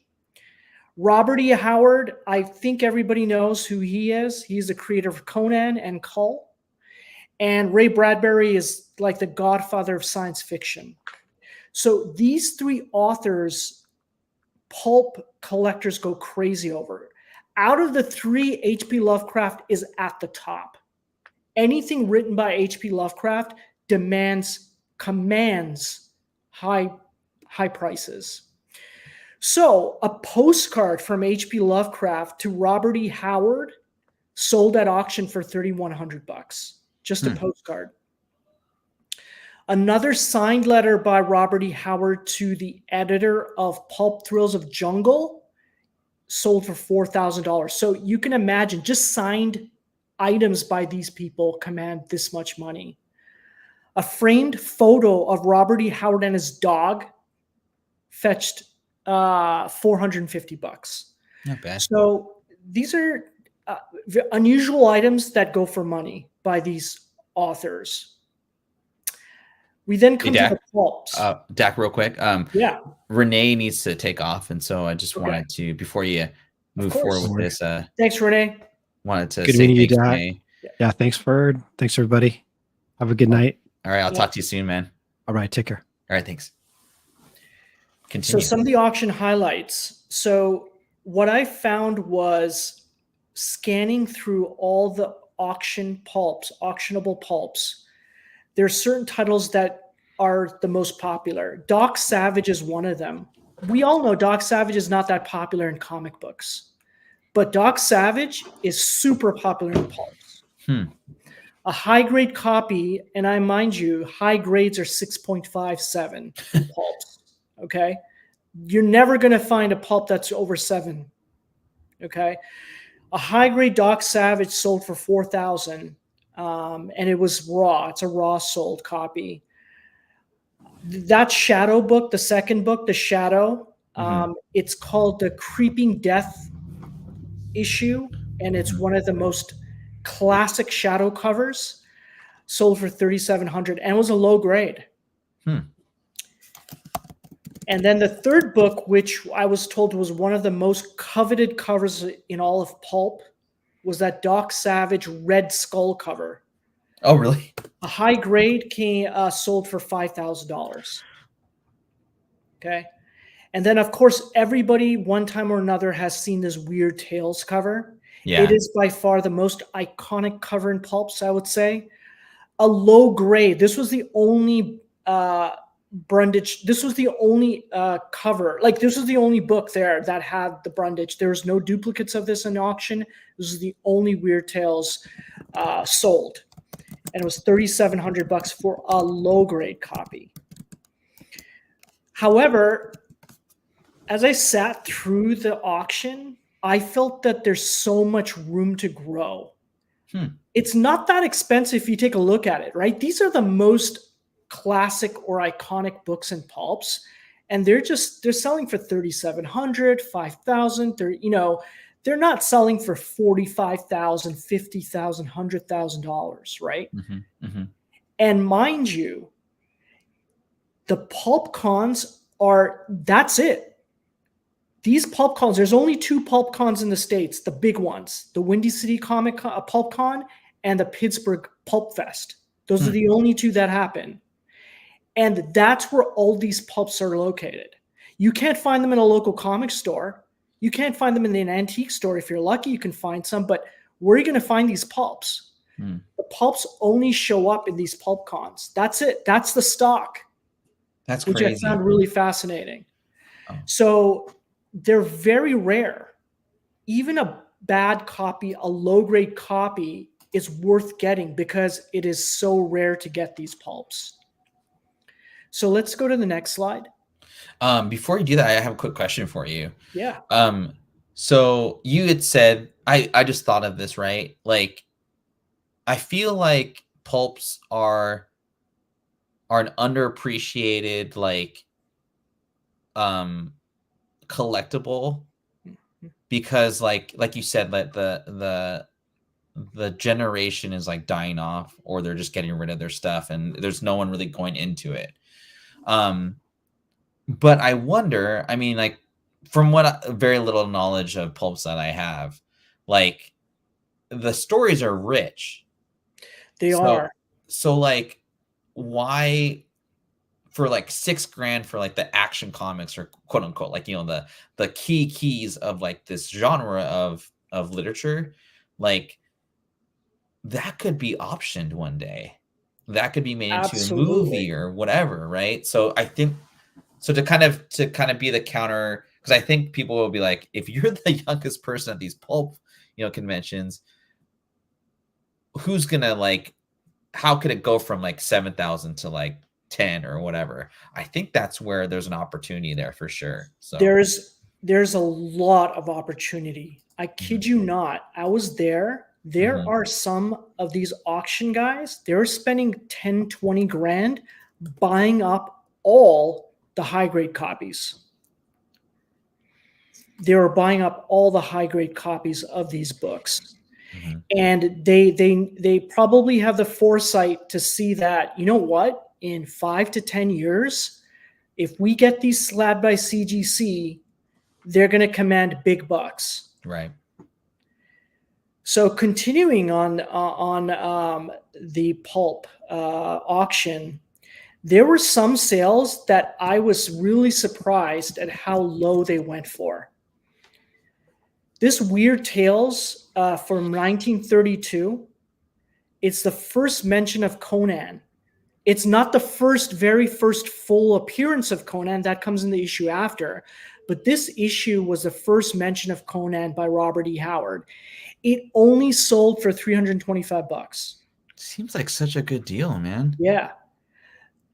The one that I like blew my mind was this high grade copy of Weird Tales from 1934. First Conan cover. It's a black cover. I looked at it closely. It was a beautiful cover. Sold for $375. I was bidding on this. I just got sniped right at the end. I was going to bid higher, but they just ended. I was like, oh my God, I missed the best book here.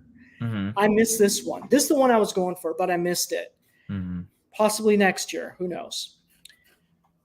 The last book I wanted to mention, this is an iconic cover. Amazing Stories. The first appearance of Buck Rogers. Sold for only $1,500. Wow.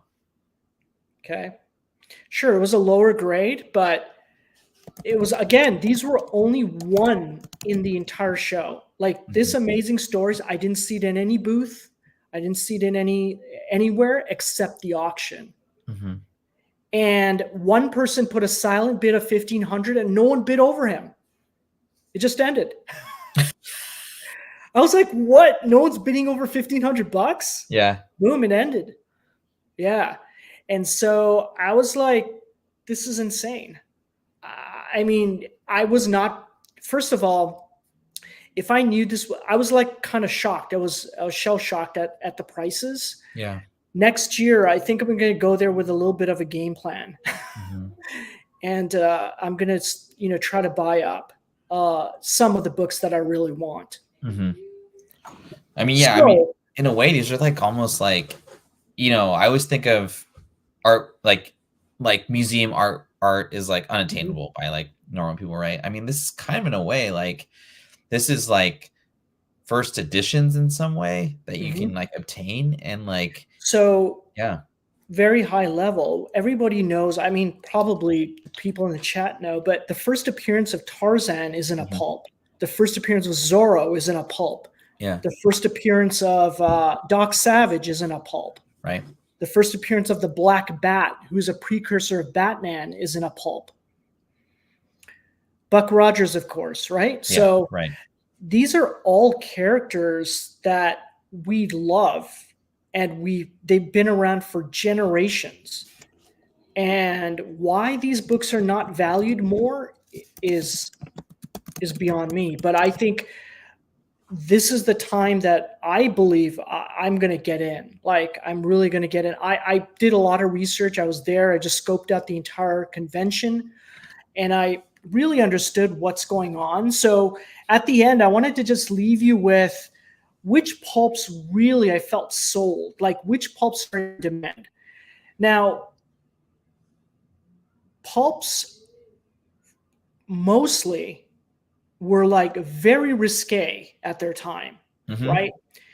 They had some crazy ass images, right? They had torture images, satanic images, any like anything you can think of, these covers were just over the top. And what sells is horror and torture in pulps. And so the biggest selling books, I tallied the books up and their total summation of sales. Thrilling Mystery, 18 books sold about $16,300 for 18 books. Doc Savage, I would say, came in second with 8 books piling up $14,000. Terror Tales, 7 books piled up $12,000. Weird Tales, the granddaddy of pulps, where Conan and where pulp started.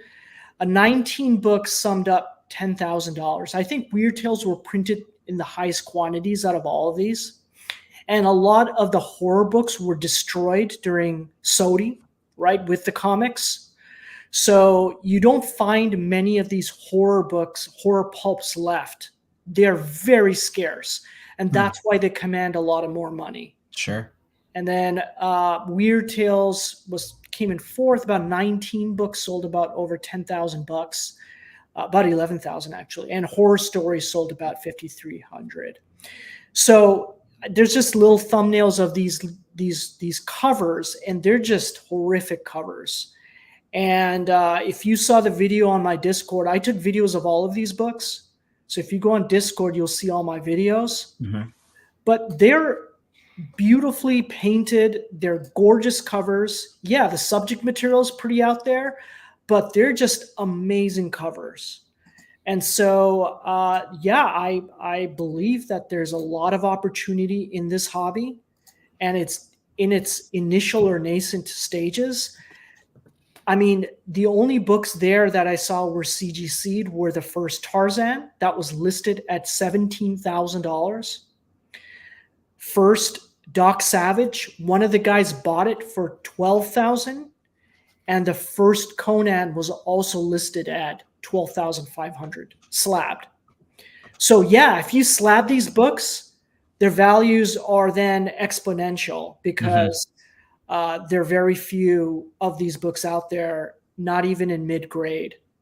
So that's all I have. That's really cool, man. Street Food is good as an intriguing question. Is there a good website for Pulp's info? Unfortunately, there is not. There's not a comprehensive website for pulps. The pulp community keeps to themselves. They're gatekeeping. They are gatekeeping. They are gatekeeping. They are not wanting too many people to come into the game, because once people come into the game, they feel like their tradition and their brotherly community will be lost if outsiders come in. Yeah. Not to get into race or anything like that, but I was one of only 2 colored people there. I imagine, it was a very, they were very nice. I had no issues at all. Yeah. Actually, I felt very welcome there. That's Everybody cool. wanted to impart their knowledge to me because I was there to learn. Yeah. But yeah, there's not, first of all, no younger people. There's no people with kids there. There's no people with like cosplay there. Nothing like that. It's just paper. It's just people dealing paper. Yeah. And very old demographic. Yeah. Aging demographic. Sure. Yeah. It's kind of like they're just getting their last kind of they just want to enjoy life. And and one guy, I was sitting with one guy who was a ER doc. He retired. He's like, all these guys are just selling to each other. They're not selling to anybody else. They're just selling. It's changing hands from one collector in the room to another, and they're all going to die off soon. So they're going to eventually have to sell it off in an estate sale or something, because it's not going anywhere. It's just going between the same people. Yeah. So, very interesting. Vinny wanted to go next year. Hopefully he joins me. Hey, if you want to come down, Ferd, we can go to it together. I'm busy in Chicago. I don't give a Rat's ass, man. I ain't visiting Vinny over in Atlanta. I'm just kidding. I'd love to go to Atlanta too, but my wife and I have been talking. We were talking today. So Yeah. kind of sidebar. I got a promotion. I'm a mortgage banker. If you don't know, oh, you know that. Congratulations, Fred. Thanks, man. And so one of my territories now is I get some referrals from Hawaii, and Good. kind of the joke was like, oh, I need to go visit the branches in Hawaii, on the company dime. That they're not going to do that, but we're expanding our bank got bought out, and we're expanding like our network. And actually, Illinois is one of the states that I think eventually I'll be able to lend in. And I've never been to Chicago. I've been to St. Louis. I think I've been to Dallas. I've been to all these different places, but like Chicago is like the freaking second city. I've never been there before. So, and it's, it's like one of those things, like if you don't know someone, like how are you going to visit? But like, I've always wanted to go. Like the Midwest is always it's so different from the West Coast. And anyway, yeah, I definitely would like, even if we don't get to go to a Pulp show, I would love to visit just kind of that collector scene in Chicago. And you, of course, it'd be really cool to, I think, the opportunity to see you and meet up. So definitely, we're trying to visit more U.S. areas versus international. We've been passports getting a little too full. So yeah. I got to get out more international. I mean, I lived in England for a while, so I got to go around Europe, visit a lot of Europe. And I've also lived in almost every major city in the eastern seaboard of the United States. So wow. I can say that, but I've never been to the West. Well, I've been to the West Coast, but I've never been beyond San Francisco, San Diego. And that's it. San Diego's pretty tight. I've never been in the Pacific Northwest. It's very green. It's very green. Yeah. We like our North Face and REI here. Yeah, it's cold, but it's very depressing actually. Keep it thorough, my man. Still in the chat. What Pulp Con did you go to? Did you go to the one in Chicago or the Windy City? Windy City. Okay, cool. Yeah. I think he's originally from like New York, but he lives in like Pennsylvania. Okay. Yeah, that's where the next the Pulp Fest will. I found these marbles around here, Sonny. Yeah. Pulp Fest is happening in Pittsburgh, so that's going to happen in September. So, hey, if everything goes well, I might want to get to that at some point. Yeah, I've never been to Pittsburgh before. People live around that area should go to the PulpCon, man. It's fun. It's fun, if anything else. You just hang out with old folks. There's another show in August. Yeah, I think it'd be cool to go like an antique. Like I always like going to antique stores anyway, and so I think it'd be cool to go. More the reason to visit. Well, cool, Dak. I know people were in the Discord were messaging me, and they were really they were curious about basically your new addition to the Discord with the Pulp stuff. And I really have just been like, I don't know too much about it. Like, I don't know if I want to get into it. So I'm glad that you put it out there because I didn't know about Conan. I didn't know about Buck Rogers, those like classic characters that I didn't really like watch, but I know they're important to like American cinema in general. So they're never going to be like not part of that, which is cool. Americana, right? So cool, good stuff, man. Thanks, Dak. We are almost done with the show. Again, I just want to thank everyone for sticking with us. We'll do a giveaway at the end. I think a bunch of people left the chat after Taylor and Renee left, but man, this has been a really cool show. Even though Vinny and our good friend Marcus are not here today. I hope they're not too busy, but I know they're pretty busy. So some sample stuff of movies I was looking over today. So some 4K steelbooks. I put that Madame Web steelbook up there just because I thought it looked cool. I mean, I haven't watched the movie. I don't have any opinion one way or the other, but I thought it looked cool. It's $40, so it's a pretty expensive, look cool kind of 4K. It's specifically cover. I guess we'll just go off of that. And then, we've been talking about Best Buy not having media anymore. I was telling Renee, what's up, Renee? Thanks for joining the chat. I went to Best Buy today or the other day, and I was looking for Pokemon cards, basically. And there are no more DVDs or no more Blu-rays, no more Steelbooks.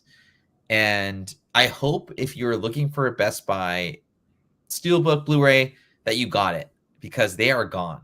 And I was just curious of like, what are the top Best Buy 4Ks out right now, or Blu-rays just exclusives. And this one, this Resident Evil collection, goes for pretty good money. It goes for like $100. Wow. Now it's tough, right? Like, how are you supposed to find a sealed Resident Evil like at your secondhand bookstore or whatever? I don't really know. I think that's going to be kind of the hard thing about finding these Best Buy exclusives. But if you find one for a pretty good deal that's sealed, obviously Resident Evil is a very good property via the video games, the movies, of course, are like, they're so. I think what does it for me on this particular Blu-ray is the cover looks really cool. It's a Best Buy exclusive, and it's a Blu-ray. It's not a Steelbook. So I think the intention was really to collect, but nonetheless, I think it's pretty cool. And then I was kind of thinking of like, so my dad, I don't know if I mentioned this on I think I mentioned this on a podcast earlier, but my dad got the first DVD player with a microphone in it because obviously Filipino and we love karaoke. And so like before there was a Magic Mic type of like thing or whatever, we plugged a microphone in from 1986 into the DVD player from Panasonic. I still have it. And along with that DVD player, my dad bought like a bunch of DVD movies that were like $40 in 1996, which is like basically $100 nowadays. Did you know the first, and Vinny might have mentioned this, but did you know that the first DVD ever issued out was Twister? Yeah, I did know that. I think I knew that, and Vinny just reaffirmed it like in the last show we had. Right? Yeah. The first DVD was Twister. I remember when it hit the stands too. Dude, I remember it was a big thing. It was Steven Spielberg, right? I don't remember Steven Spielberg, but wasn't it Steven Spielberg? It was, right? I think so. I'm not sure. I just remember like the sound was really good. Like if you were gonna buy a DVD, that was the one to get, right? Yep. And I still remember those kind of those snapback kind of like sealed DVDs, right? Yep. So I remember buying that. I just actually went and bought Eraser by Arnold Schwarzenegger. Remember that Arnold Schwarzenegger I actually movie? love that movie. Yeah, with when it first came out. With Vanessa Williams, right? Yeah. Right. So I bought a sealed one of those for like $8, and like, well, Eraser was with Arnold Schwarzenegger, right? Yeah, and Vanessa Williams is in it too. And Vanessa Williams. I think you just said that. Sorry. Yeah, oh, it's okay. But yeah, so I bought that for $8. I'm trying to find this Matrix DVD. I think the one that kind of distinguishes it so that that it's actually like the sealed version is there's like that little message on the side that says security. This is meant for security, blah blah blah. Mm-hmm. And I did find a couple. I'm probably gonna buy them after the show that have the like Columbia like imprint on it, so it's like date stamped or whatever. So just kind of a fun like little. I don't know if these will actually ever turn out to be like something 5 years down the road, but if it's, I mean, for a sealed DVD like the OG8, I guess I call them, to have that for $8, I mean, that's cheaper than what it came out as. So I think like you probably know this already, but video cassettes, sealed video cassettes, go for big money now, right? Sure, yeah. So I mean, DVDs will have their time. I think it's still early for DVDs to get that type of value, sealed DVDs. Sure. I mean, I'm not talking about the steel books or anything like that. I'm just talking about regular release DVDs first print, right? Yeah. They're still pretty inexpensive, but I think they'll eventually become valuable. Yeah. I think what creates value in the VHS tapes is their cardboard box, right? Just like Nintendo SNES games, the cardboard box is what creates the value.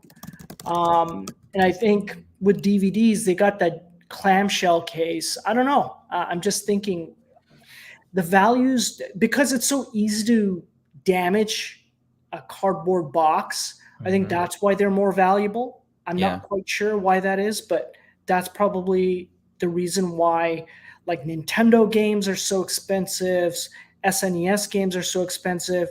And again, the Sega Genesis games are not that expensive because they came with the clamshell box, right? The plastic ones. Yeah. Yeah. So I don't know. I don't know what the future will bring for DVDs, but yeah. Yeah, it just took me back, like when I was a kid and my dad like bought he was so excited, like to get the first. He was more excited to do karaoke than actually watch a movie. And man, those parties. Renee's went to a couple of those back in the late '90s, and they were crazy, dude. It's a lot of Budweiser. Anyway, so I just wanted to correct myself. Twister was not directed by Steven Spielberg. Oh, it's okay. It had nothing to do with the movie. I don't know why people are thinking Steven Spielberg had something directing. I don't know. Hey, it's all right. It's all right. All right, we're gonna wrap up the show, and then we'll do a giveaway at the end for the people who are still here. And it's kind of it's kind of a grab bag of stuff today that I talked about. So let's get into the this or that segment. I only got, and sure enough, this was crazy though. So I don't know the legitimacy of this Twister DVD being sold. I wish I had more time to look into it. Gosh, really? It's sold for a Twister DVD sold for $300. Yeah, and it I was kind of I had a pretty busy day today, so I didn't really get to look into it more. I might look into it later, but yeah, $300 sealed, and had that little message on the side panel, which kind of made me want to get the Eraser DVD that was originally sold for I think I bought it for $10. And then the high ground Pokemon Charizard, I want to kind of keep it legitimate or kind of compare it to what we talked about today. Renee had told me that this high ground isn't really, it's kind of mass produced, but it's sold for $300, which I thought was, I'm sure that it didn't cost that much, so it might be a ×2 flip. What are you going with, Dak?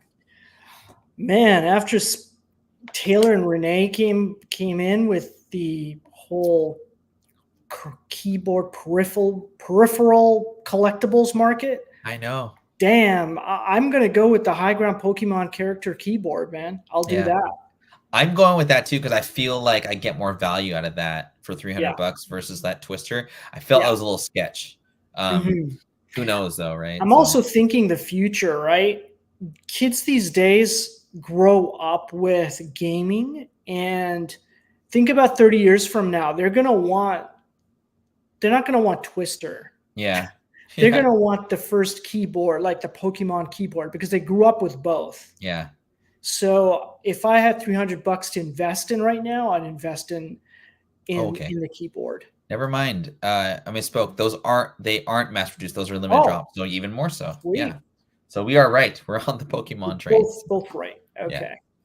Yeah. All right. Next up. So this is for you soccer heads. Franz Beckenbauer, SGA 6.0. That's essentially, I guess, his rookie card for $500. Or I thought I viewed for some reason, Dak. I don't know why, but a whole Walking Dead, like the whole series, 1 through whatever it was, for $500.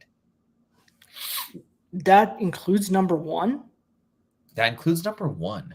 I don't know what the condition of these are, but right? Yeah, it's a hard one, and you're going to call heresy on me, but I think I'm going to go with the card.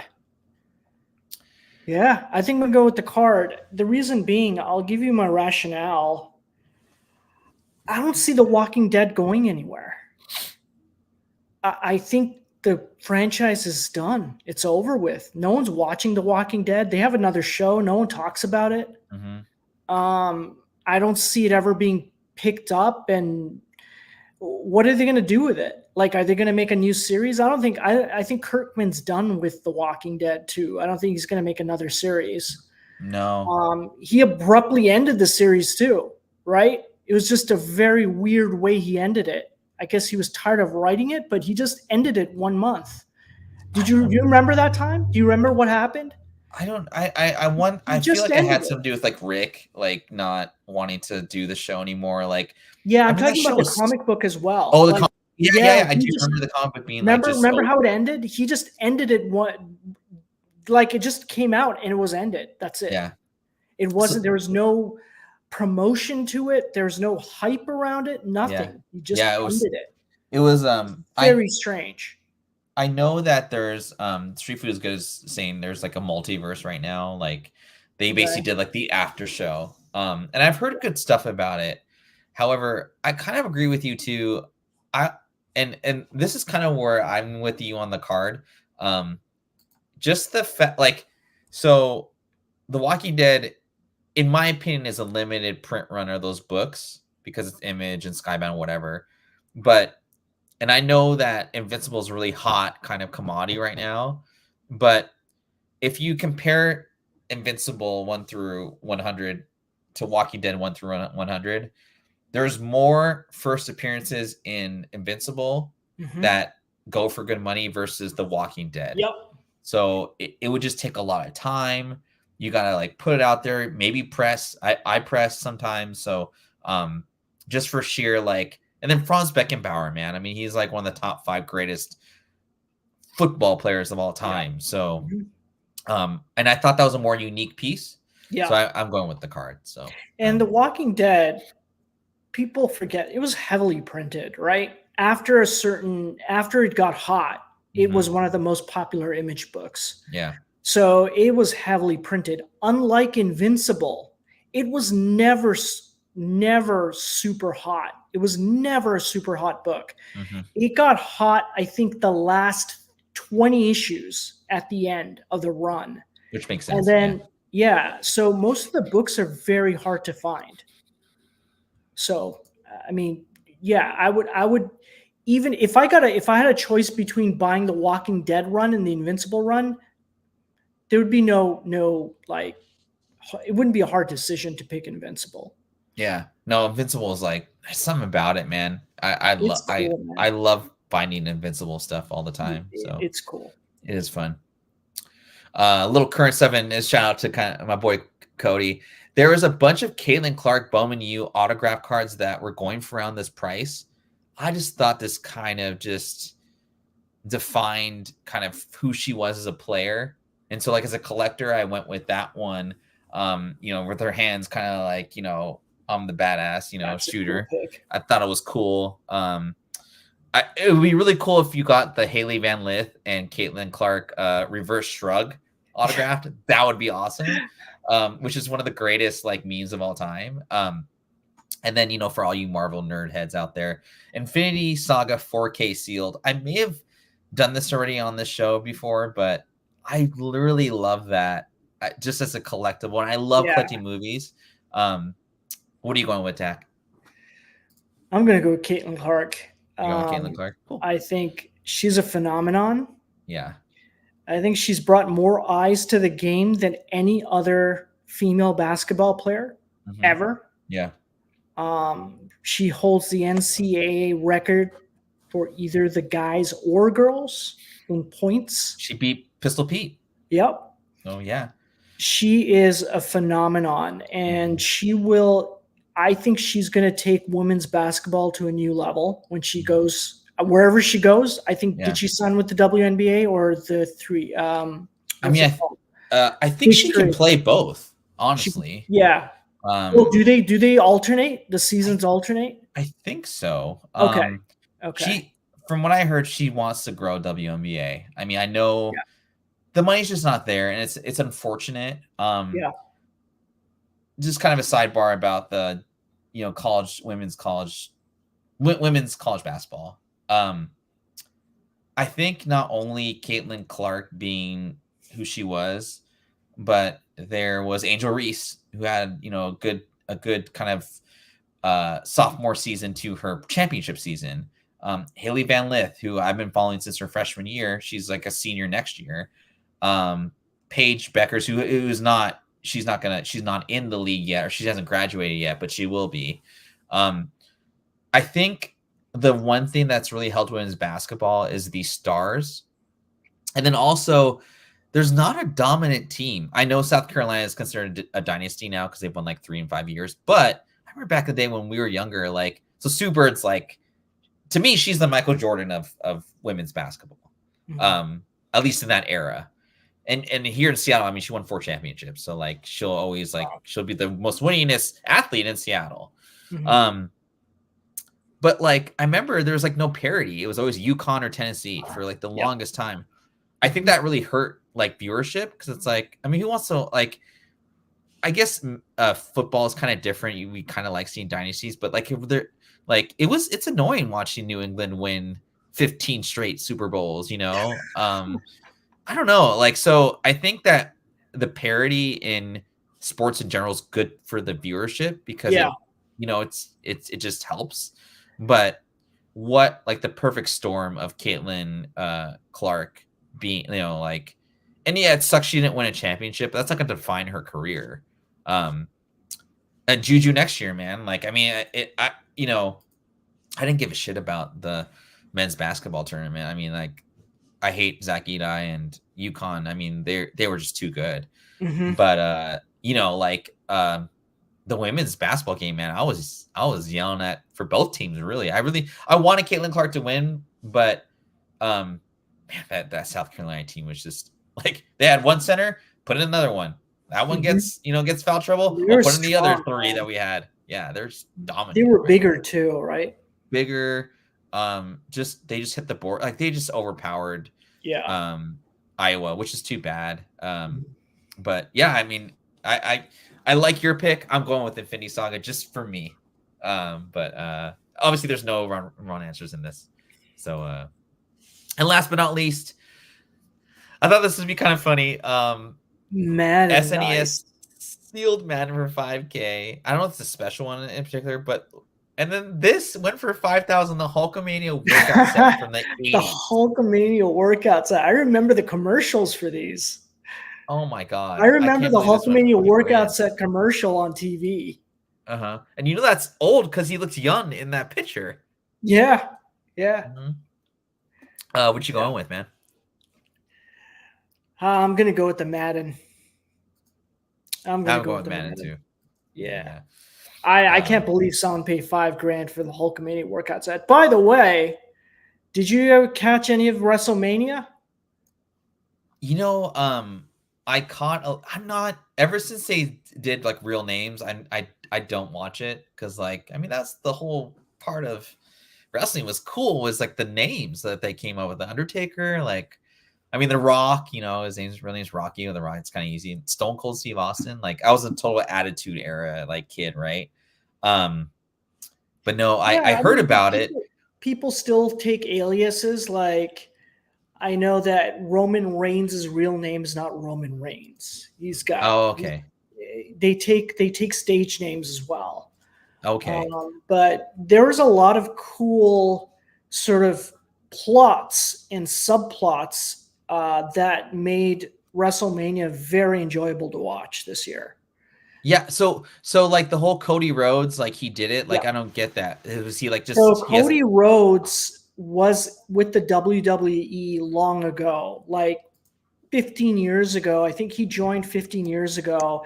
He never made it to the main headliner of any of the WrestleManias. Vince McMahon put him in these weird get-ups where he was this ugly guy, wore a mask. Then he became Stardust. Yeah. Was it Stardust or so his brother was Stardust? It wasn't. His brother was Stardust. He was another character that was something Star, but it was he never liked playing those characters, but he did such a good job with those characters. He worked with what he had, and then I felt like he was never given an opportunity to really explode. He was gifted technically. He was really good in the ring. He commanded like stage presence whenever he came on the ring, no matter which getup he had. He was really fun to watch, really funny. Never took off in WWE. Went in and actually took AEW to like where it is today. And then went back to WWE. And then he went back to WWE, and that's where his current storyline starts, where he, his father is Dusty Rhodes, right? Yeah. Dusty Rhodes never had a heavyweight championship, never attained the heavyweight championship. So that was his mission, to become heavyweight champion or WWE champion. I can't say. And his dad died, right? His dad died, long ago. So his dad's a legend. So that was a story to get the WWE champion. And then he had Roman Reigns in his way. Roman Reigns comes from a family line of Samoan or Hawaiian wrestlers. I wouldn't say Samoan, sorry. Hawaiian or as wrestlers. And they're called a bloodline because there's so many Hawaiian/Samoan wrestlers that have been in WWE, right? There's so many. One is The Rock, right? Yeah. So The Rock is Roman Reigns' cousin.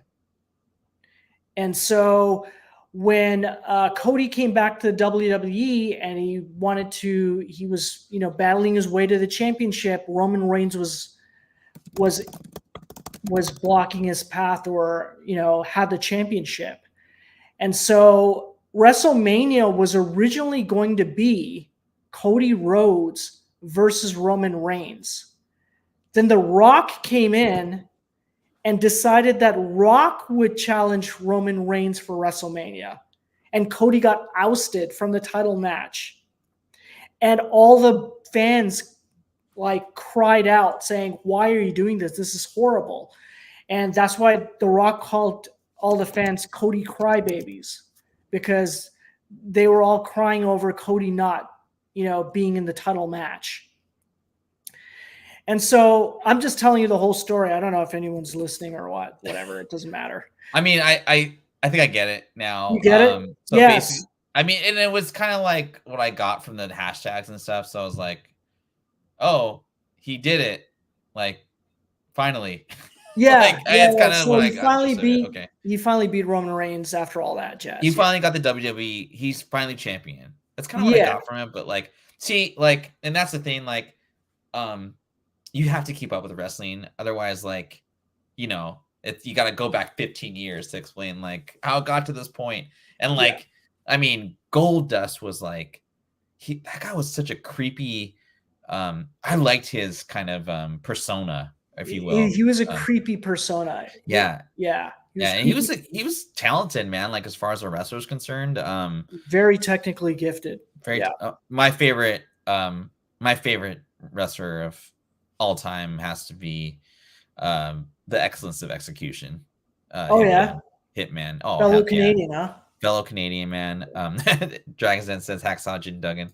All right. I think I got everyone's name in the giveaway. You do have to be here to win. So if you're not here and you do get spun, I apologize. But again, just thank you. We went 2 hours today. Oh, my wife's gonna kill me, but that's all right. We're baking some I got some Cinnabuns because we were craving cinnamon buns or whatever. So hopefully we'll get to enjoy those after the show. So good luck, everyone. Excuse me. I'll get these out tomorrow. And yeah, enjoy. Hit that like button, subscribe, all this good stuff. I guess we passed 600 people today. I want to give a shout out to Richie on Spec Media.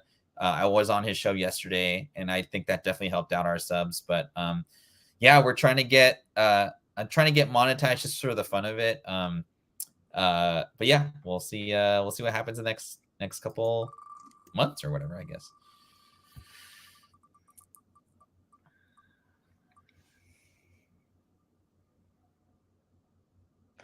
Oh. Keep it thorough. Are you still here, dog? I don't know if he's here. We'll give him 10 seconds to respond back. But so what did he win? So I packed it all up, but there's a Julio Rodriguez rookie card that's graded. There's a couple magazines, a couple comic books of just stuff I liked. And then I think I threw in one of those Metal Gear Solid magazines because I had so many copies of it and it was so cheap. I think I threw one of those in there as well. But it's in a record size kind of deal. Doesn't look like he's here. I'm gonna have to run it one more time. Okay. I've sent him stuff before in the past, so. Is DJ Wise in the chat? He was in here earlier, but I don't know. I don't think he's here. He was saying like he was just popping in. Okay, I'm just gonna move him. Okay. I can't give this thing away.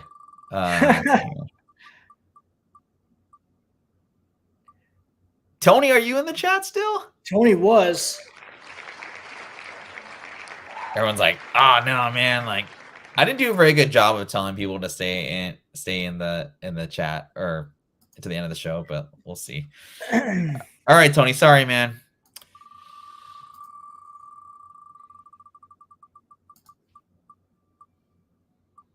Cody.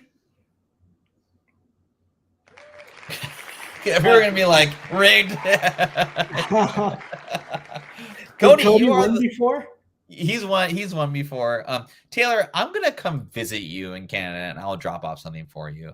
I love Vancouver, so I will definitely come say what's up to you. Maybe I'll take this guy with me. Who knows?